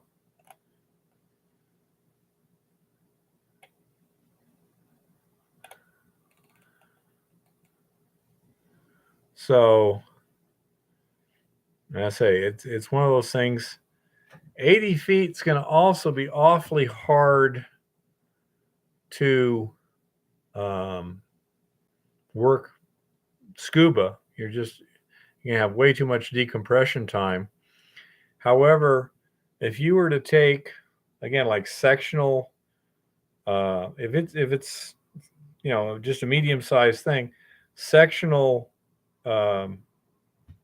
raise liner, and then dredge in the middle where it's sucking stuff around, and then just lower the raise liner, put more stuff and lower it, and like that, you might be able to get it secure. If it's, once you get into good rock, then you can just dredge it out.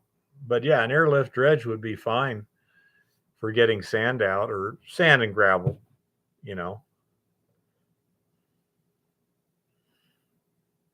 Yeah, robots are fine, Honey Bunny, but I don't know in this case whether they're flexible enough for what he needs to do. Just don't know. But I say that way you can, build your raise liner and lower it as you go, sort of thing. Do you know what an airlift dredge is, Honey Bunny? That's not that's not how it works.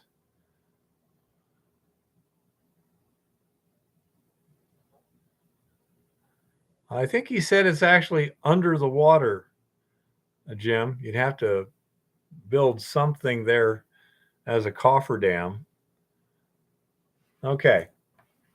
An airlift dredge. They use it a lot when they're like going excavating in the ocean, especially when it's like sand.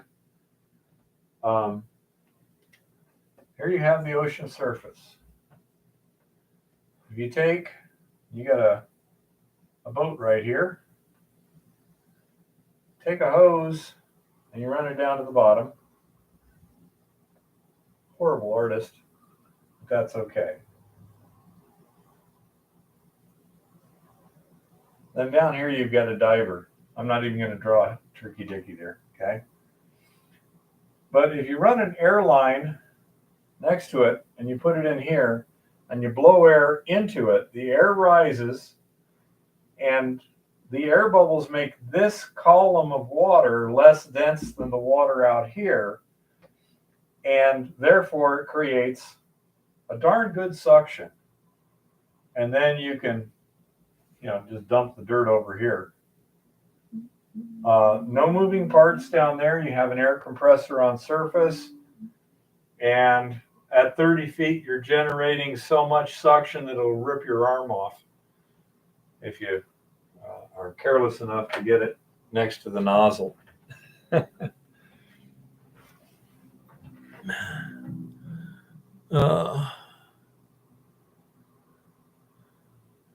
Yeah, an airlift dredge is not a mega machine. It's a little useful tool.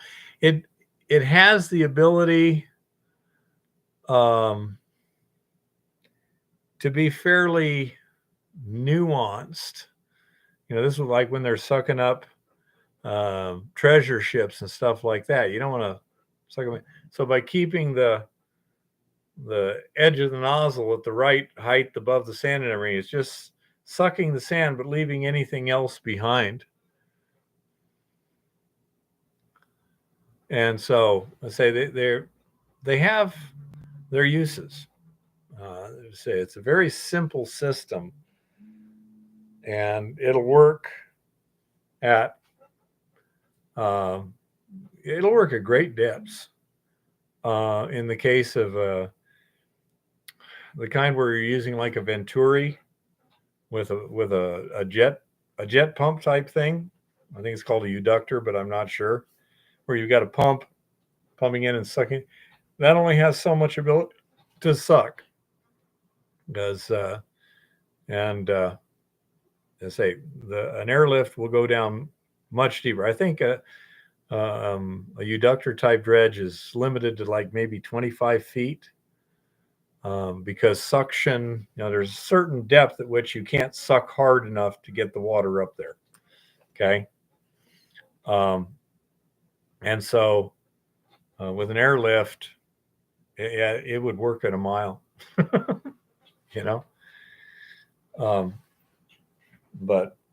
that might come in handy too. Tricky. If you could build a cofferdam around it and then, work dry, and suck the water out as you go and stuff like that, that might work pretty well. I'm not sure.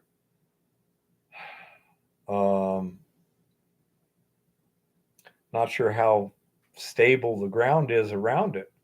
I'm not sure whether Tricky's going to end up getting electrocuted, blown up, or burned alive. Well, or drowned. He's most likely to get blown up or drowned. Buried alive, maybe. I'm glad you're happy, honey.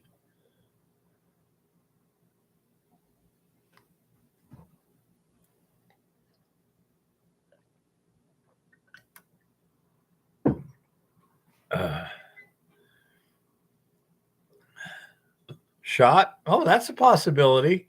Knife in the back. Yeah.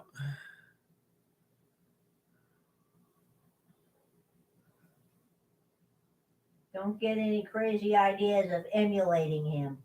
Possibly, Chris. Probably talking too much now.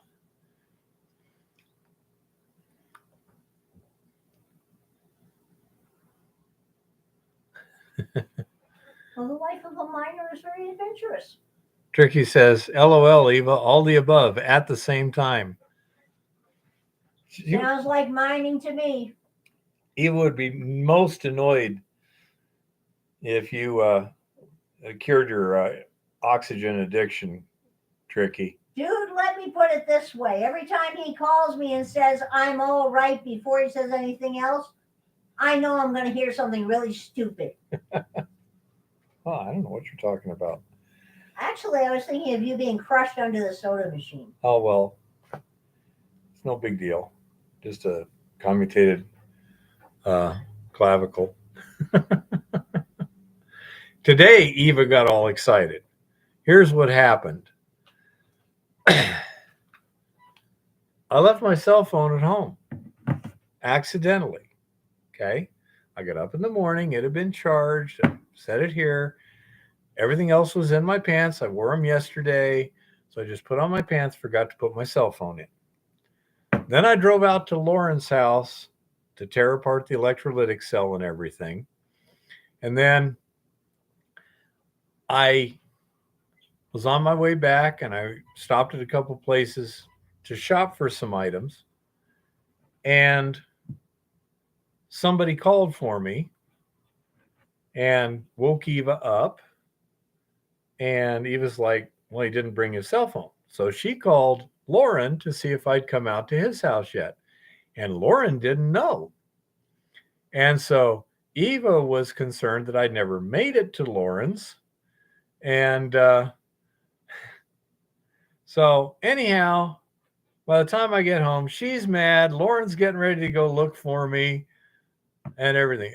I mean, people care about me. That's good. But I mean, I just forgot my phone. Unacceptable. Yeah, well, honey bunny, I think Eva can see you the few hundred times and add 2 deads on there.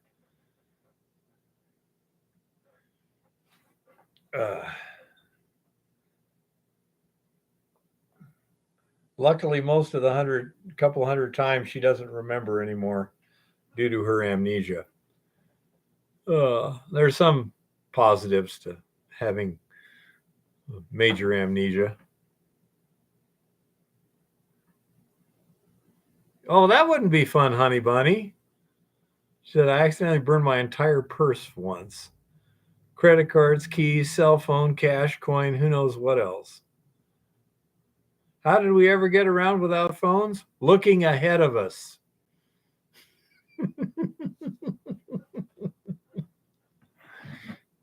People nowadays, ow, son of a. You look like it, honey bunny. I wouldn't want to annoy you. You look like when you were in shape, you could pound me in the ground like a tent stake.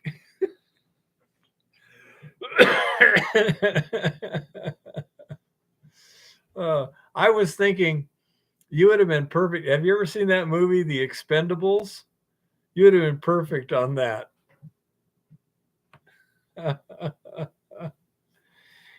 Had to get your birth certificate and pretty much go from ground zero, huh? I don't think we're going to have much of a chance to decide that, Tricky. I think Putin and Xi and Modi and maybe MBS and a few others are more gonna decide for us. But I'm thinking that they're looking at this hassle we got in our banking system right now, and they're going, works for us. She was burning copper wire from a computer tower. Yeah, well, you got to watch burning cable. Oh. So, anyhow, such is life. Oh. Well, about the time we run out of resin to strip, it'll be about time to head out to the ranch, get the specs for that little crane thingy and design and build it. Then I got to go back out the ranch, install that on the Stutenroth, put the new door on the mill building.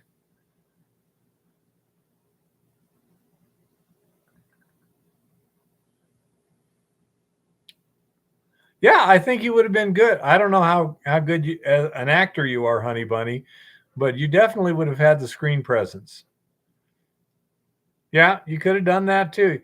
Looks like you'd have been pretty dominating in the field there, you know. But well, maybe sometime we can sit around a cup of, well, I don't do coffee. Hot chocolate? No, don't do carbs. Well, we can sit around and a steak and talk about it sometime. Would be fun, honey bunny. If you're ever in the neighborhood, give me a call. We'll arrange something. Anyhow, so I got a couple weeks of work to do. And then, we need to do some fishing too. Yeah, you got to get your fishing license. Write that on your list. Oh, yeah, that's right. Thank you, little one. Fishing license. If you're going to catch fish for me, you need a fishing license. Yeah.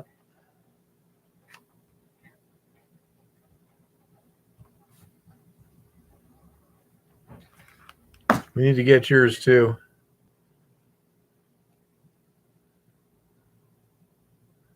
Oh.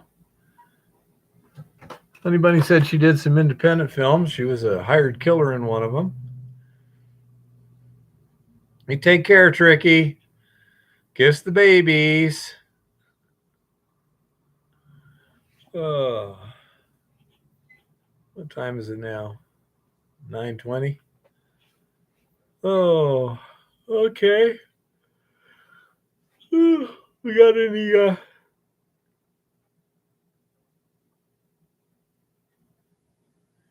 we'll see what happens, honey bunny.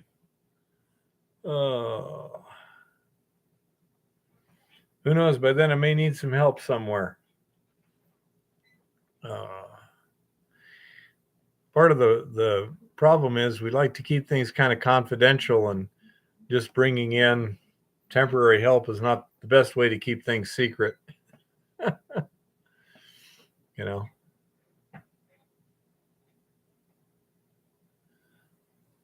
Well, that's seriously undesirable, honey bunny.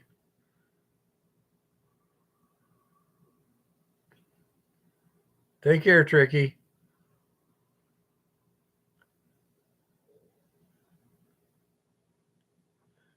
If you're ever over here, I got some spots I can usually catch some pretty good trout.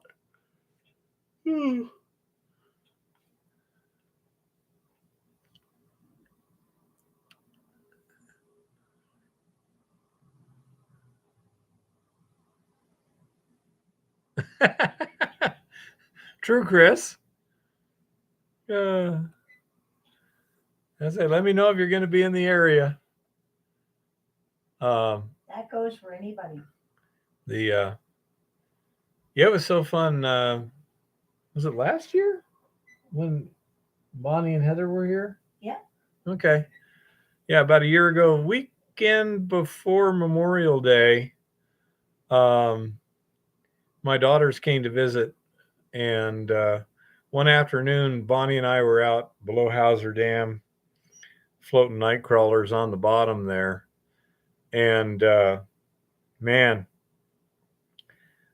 I think she caught 5, I caught 4.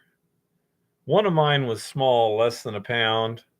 Most of them were in the 2-3 pound range. She had one that was probably about 5, and you know, it was pretty good. They're considered a trash fish around here because they're just not that tasty. You know, around here the walleye, perch are good eating. Brown trout. We're not allowed to keep brown trouts right here. Yeah, we can go to a place where we're allowed to keep brown trout. Yeah, we're gonna try and catch freshwater ling once they start biting. We'll give it a shot and see if we can get some of those. It's supposed to be pretty good too. Boy, Lauren hooked that that pike that one day we were out ice fishing, and goodness, he just couldn't get in the hole. I mean, he's just using a little dinky jig like this, you know. And I like catching them, honey bunny. I'm not a big fish fan in general, although walleye are good, perch are good, especially if they're fried. And say the ling are supposed to taste kind of like lobster. We'll see about that.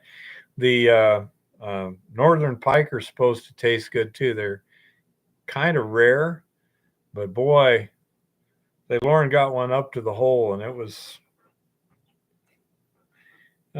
probably about 36 inches long. It was a good sized fish, but I mean, he just had this little dinky thing. I mean, not enough to bring it through.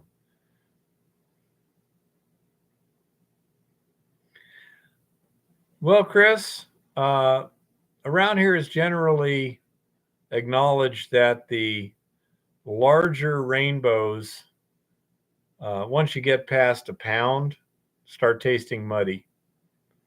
I don't know. I will agree with that one. You know, what they do a lot, yeah. They smoke Jim brings up, yeah, people smoke them. Next month should be the spawning of the rainbows, and that we'll see what happens. Getting the right spot at the right time, that can be kind of fun because it's just freaking crazy. You know, so many of them. Yeah, they're just all over the place.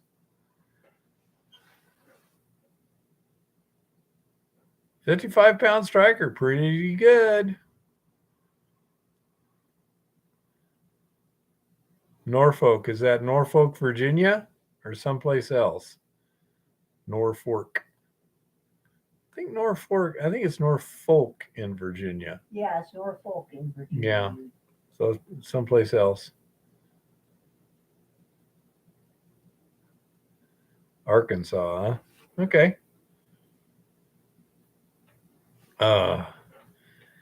But yeah, let's say Lauren, he's been around a long time here. He does a lot of fishing, and he'll let me know when the ling are biting. Then we'll go out there and see what we can catch.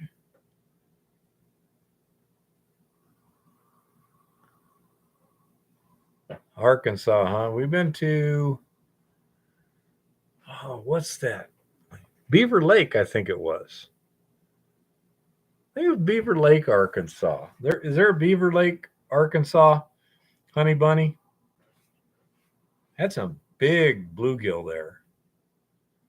They had Aren't there diamonds in Arkansas, or am I yeah, thinking of another state? Crater of the Diamonds, absolutely.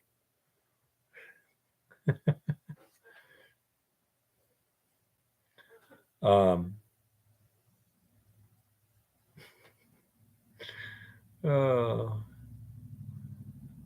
anyhow, let's say we're not getting bored. Eva's back is getting better. She's been doing some exercises that have been helping her muscle spasms and stuff, so that's good. And so not sure what condition she'll be in by when, etc. We have to take it really careful with her. Beaver Lake is in Missouri, huh? Okay. Because yeah, I think it was Beaver Lake. They had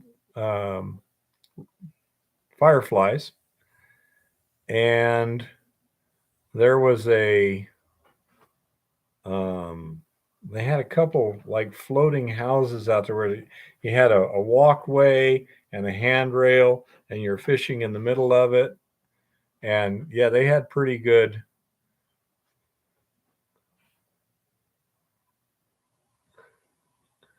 They had big bluegill. It was about 80 feet deep right there, right off of the bank. There was a cliff. You don't like bluegill?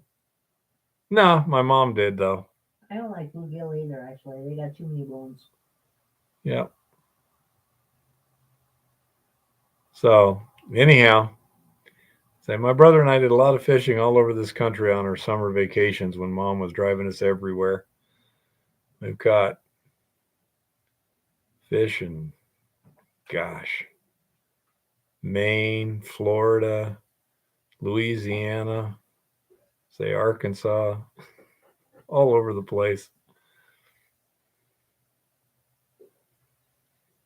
Well, that would make sense then. So it goes upriver into Missouri from Arkansas, huh? It was a pretty good sized lake. It was not a small one. But I think that's the first time I ever saw fireflies. That was pretty cool. Yeah.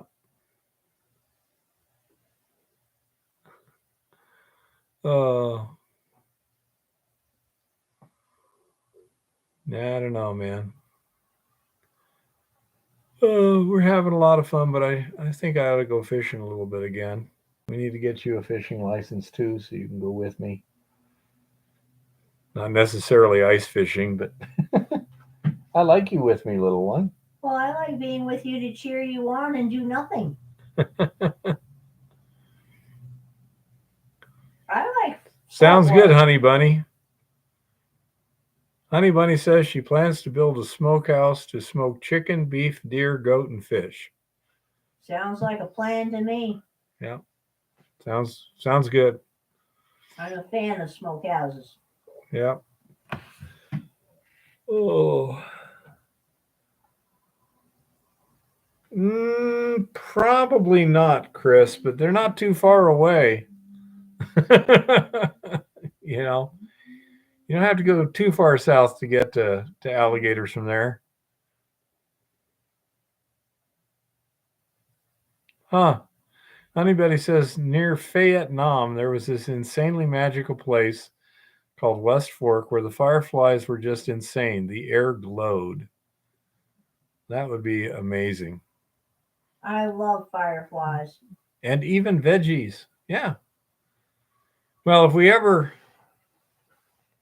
get things kind of under control and the truck running reliably and this and that, and the world isn't on fire and stuff, we'd like to do some more traveling too. So, in the winter time, head south a bit, go watch um, Starship launch, all kinds of stuff. Be cool to visit a lot of people here that we could go visit and stuff.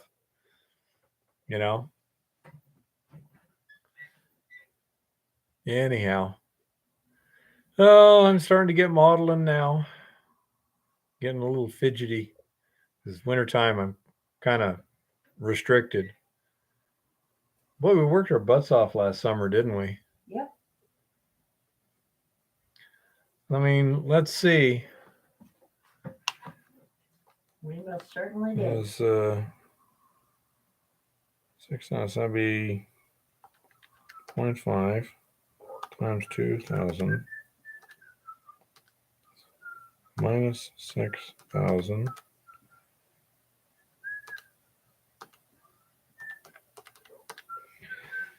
We did 20 trips to the mine where we brought back material, basically. So we worked quite a bit.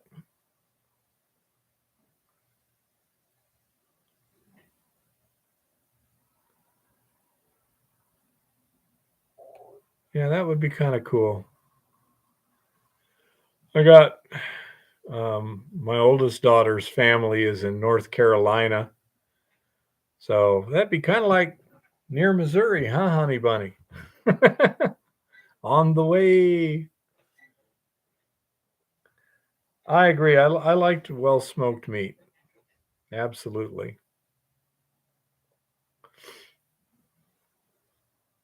Oh, by the way, my daughter seems to be doing okay. She had her gallbladder removed today. Can we add a trailer to the pickup? Yeah, we have a pretty big trailer actually, 16 foot. It's an old delivery truck bed and everything, and yeah, we've done that more than once. But yeah, that would be fun to take a winter and go traveling around. Go to South Carolina for religious activity. If you don't mind me asking, what do you do there, honey bunny?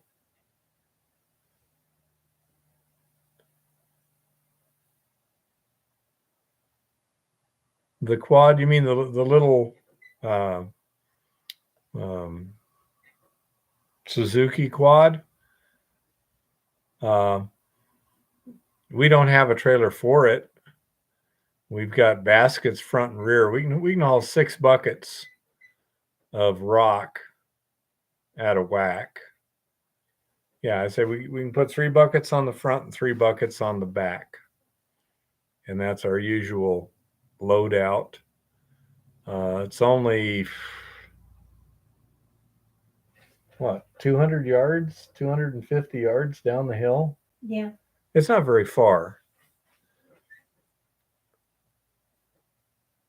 Feet of Tabernacles? Or is that supposed to be Feast of the Tabernacles?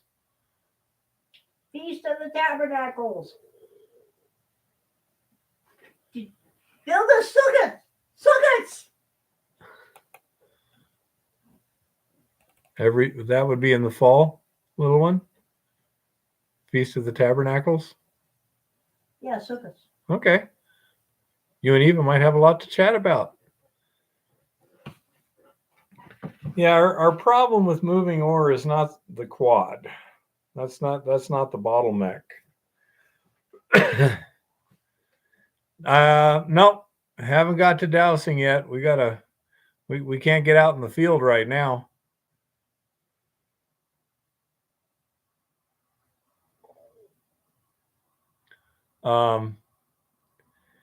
Yeah, we're gonna have to check out Montana B and see what's there. By the What way, we it's can get after to. Yom Kippur, not by too much. Yeah. And In case you're wondering. say it's we got to do a little bit more, but not much. Last day of the Holy Sacred Calendar. Mm-hmm. Yep. Yep. And Put on your backpack, take up your staff, build your tabernacle. Build your little booth. build a tabernacle with a staff and a Well, backpack. technically, you build a little booth. You march to Jerusalem and you build a booth. You build a booth, huh? It used to Okay. be a big thing back in the ancient times, and it's just land. Yeah, we'll have to get you out there, both to Montana B and probably top of the hill, Jim. So you're limited on how much ore you can pull. Our bottleneck is breaking the rock. We have to take a demolition hammer and break the rock, and a lot of times the quartz makes it fairly durable. If it's soft, it's got a lot of limonite in it and stuff, I can beat it up pretty quick. Not a problem. But it's the actual fracturing of the rock that takes the most time. I can put 200 pounds of rock on the carriage. Eva can hoist it out in less than a minute. I climb up in about 15 seconds, offload it, put some empty buckets on, and I can head back down. Then we have to send it down the high line, and that takes some time. Not too far. And then haul it with the quad and stack it on the trailer, and then haul it to the mill for crushing and grinding. And so that's the basic procedure. Yeah, I'm not sure what's going to happen, Jim, but I just hope that the snow doesn't melt too much before I get my truck running again. You know. Well, we have a high line. It's just a cable. It only runs down about 80 feet of length of cable, 70, 80 feet. It's drop, probably a little over 20. No, probably 25 feet or more, 25 to 30 feet. And so we got to, send it down. Eva takes it off the bottom, and then I pull the pulley back up, hook a new one, and send it down. I've got videos, honey bunny.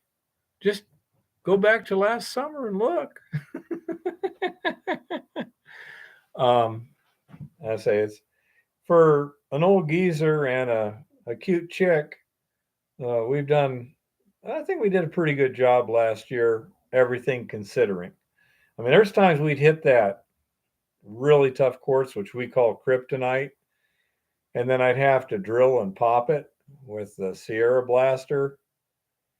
And yeah, that's no fun when it gets hard like that. A lot of times, once you get the vein out, you can kind of peel the wall rock, even if it's fairly durable. You can get that bit into a crack and split it off, and quite often you can move it fairly efficiently.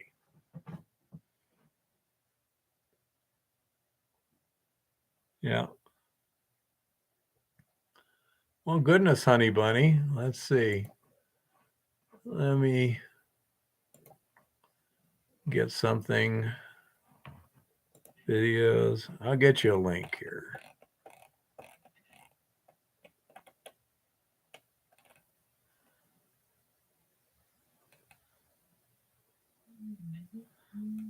We've got all kinds of them here. And let's try this one. Just as a single thing here. B. Oops. Excuse me. Control C. Control V. Now that's weird. It doesn't want to let you put your video in there? It's showing me the... Why is it doing that? Documents Wondershare for Morris snapshot? That's weird. That's the wrong path. Because I'm looking at... Yeah, that's Hard Rock University there. That's weird. Could somebody click on that link there that I just put on there and see if it takes you anywhere?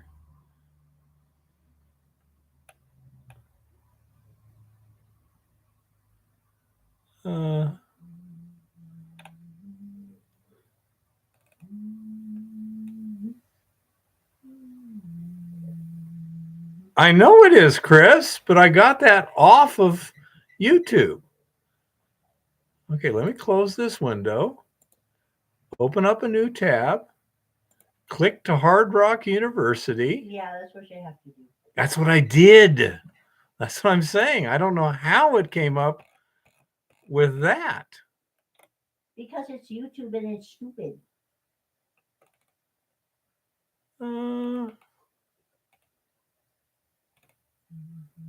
Let's see. Okay, let's try this one. Okay.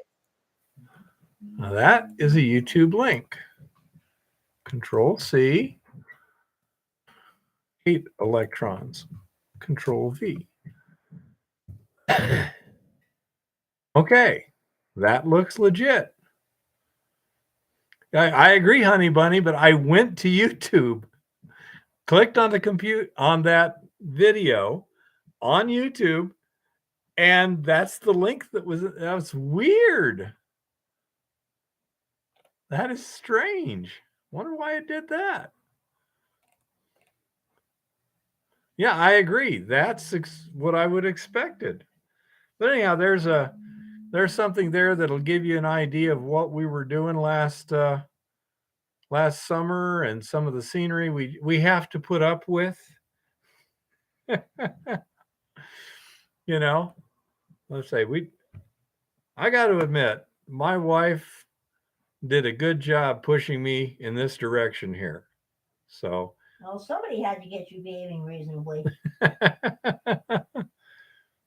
I hadn't pushed you, you'd still be bitching and doing kettle corn, which would suck because kettle corn is no good anymore and Arizona sucks rocks. Yeah, I agree, Honey. But I say, it's weird. I literally opened a new tab. I went to Hard Rock University on YouTube. I hit videos. So I get all these videos. I scroll through all the videos. I saw one I was going to get. Click on that. And it was playing. And I look at the thing there and I copied that. And it shouldn't have been saying that. Next time, Mm-hmm. hit the button that says share and copy the link from there. It doesn't matter. It was my hard drive. That's what I'm saying. It said. It should not have said that. Yeah, it should not have said that. Of course it Absolutely. should have said that. And that's not where typically that source would have been too, Honey Bunny. That might have been the thumbnail, but that would be it. You know? Yeah, I'm not exactly sure why it did that. But Filmora Snapshot is the directory for when I'm editing my videos and I want to clip a photo out of a video stream. That's where it goes to. I agree, but electrons hate me. And for good reason. No, I haven't gone to that in days, Chris. Yep. So I don't know. It might have been the thumbnail that was there. That might be what that was, but it's just bizarre. Yeah. I think I should just leave that one lay, honey bunny.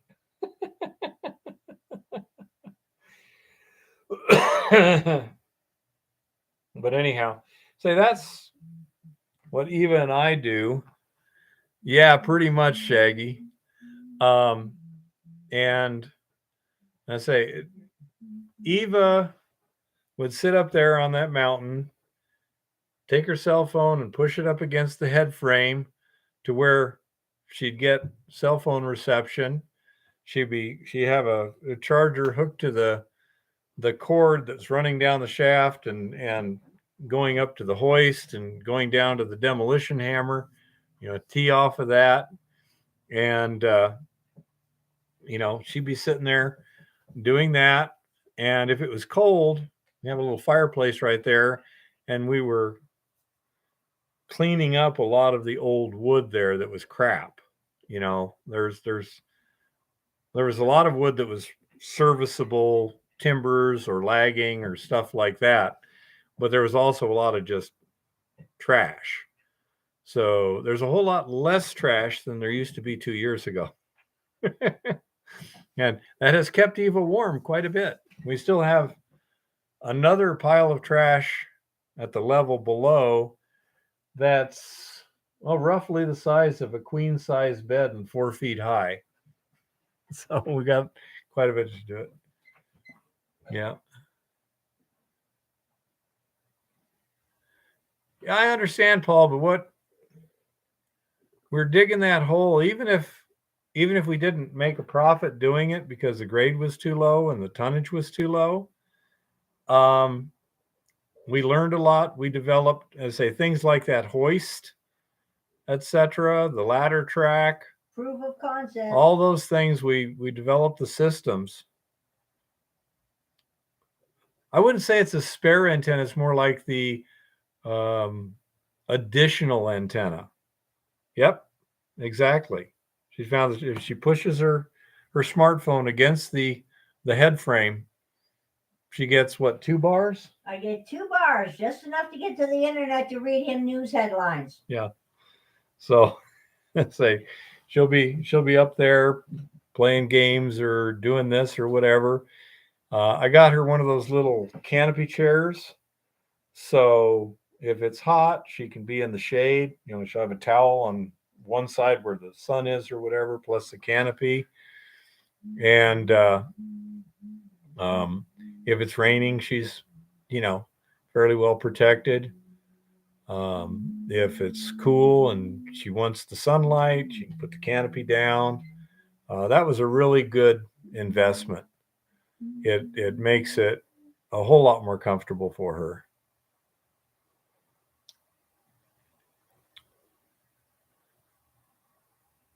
Yeah, it is interesting, Minor Jim. But yeah,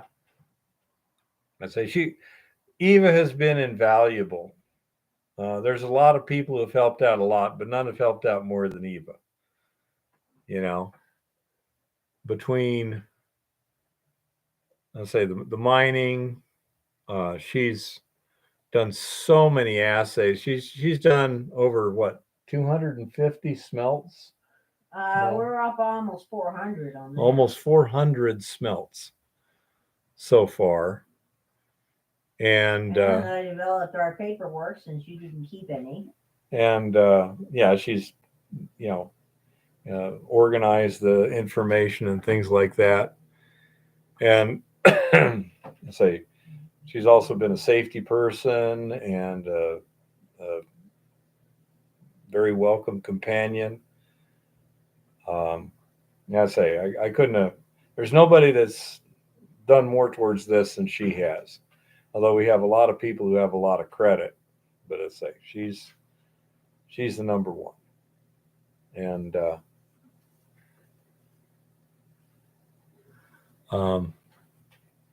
it's Which just. is why you're going to double my salary next year, right? Oh, I'm sure I'll probably make it 10 times what it was last year. Wow. Infinite zeros. That's right. I can take it to the 12th power. How's that? Sounds great to me. Last year's salary to the 12th. Yeah. Yeah, pretty much, Chris. But we have a good time. You know, we're happy. We get to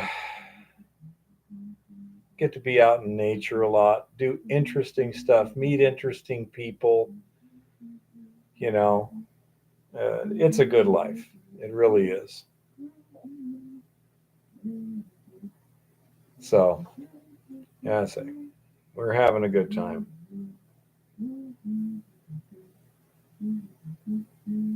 The Turkish guys rock and roll. Not sure what that is, Paul.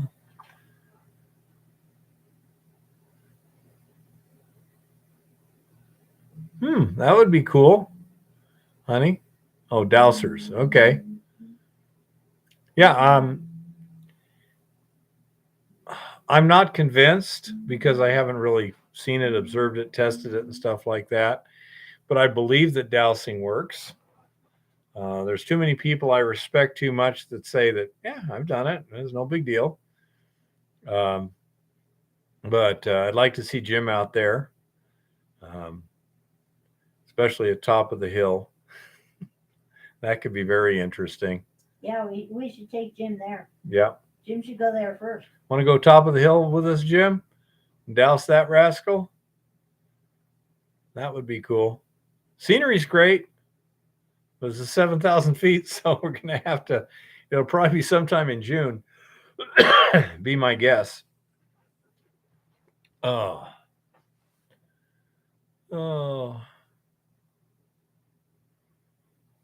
Anyhow. We'll work on it, Paul. Right now, we say we're trying to get some stuff done here, and it's been kind of busy. But that we can maybe take them over to the lab sometime when I got a little spare time. Mm-hmm.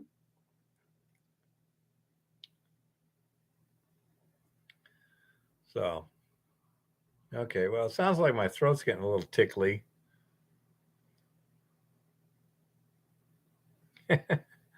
Yeah, honey, that's way outside my ability. So, I certainly understand. Oh, all righty. Well, I think I'm going to have to call it a night because my throat's starting to get tickly here.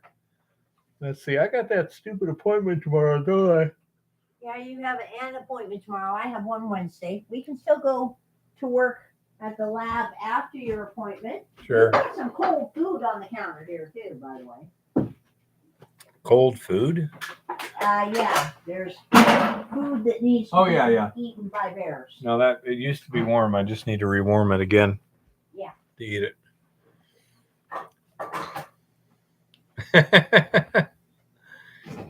Yeah, I agree, honey bunny. The real science, yeah. That is facts and discussion. All righty, everybody. I'm going to call it quits and Good night, everybody. rest my voice and get a little bit more to eat before it gets too late. So,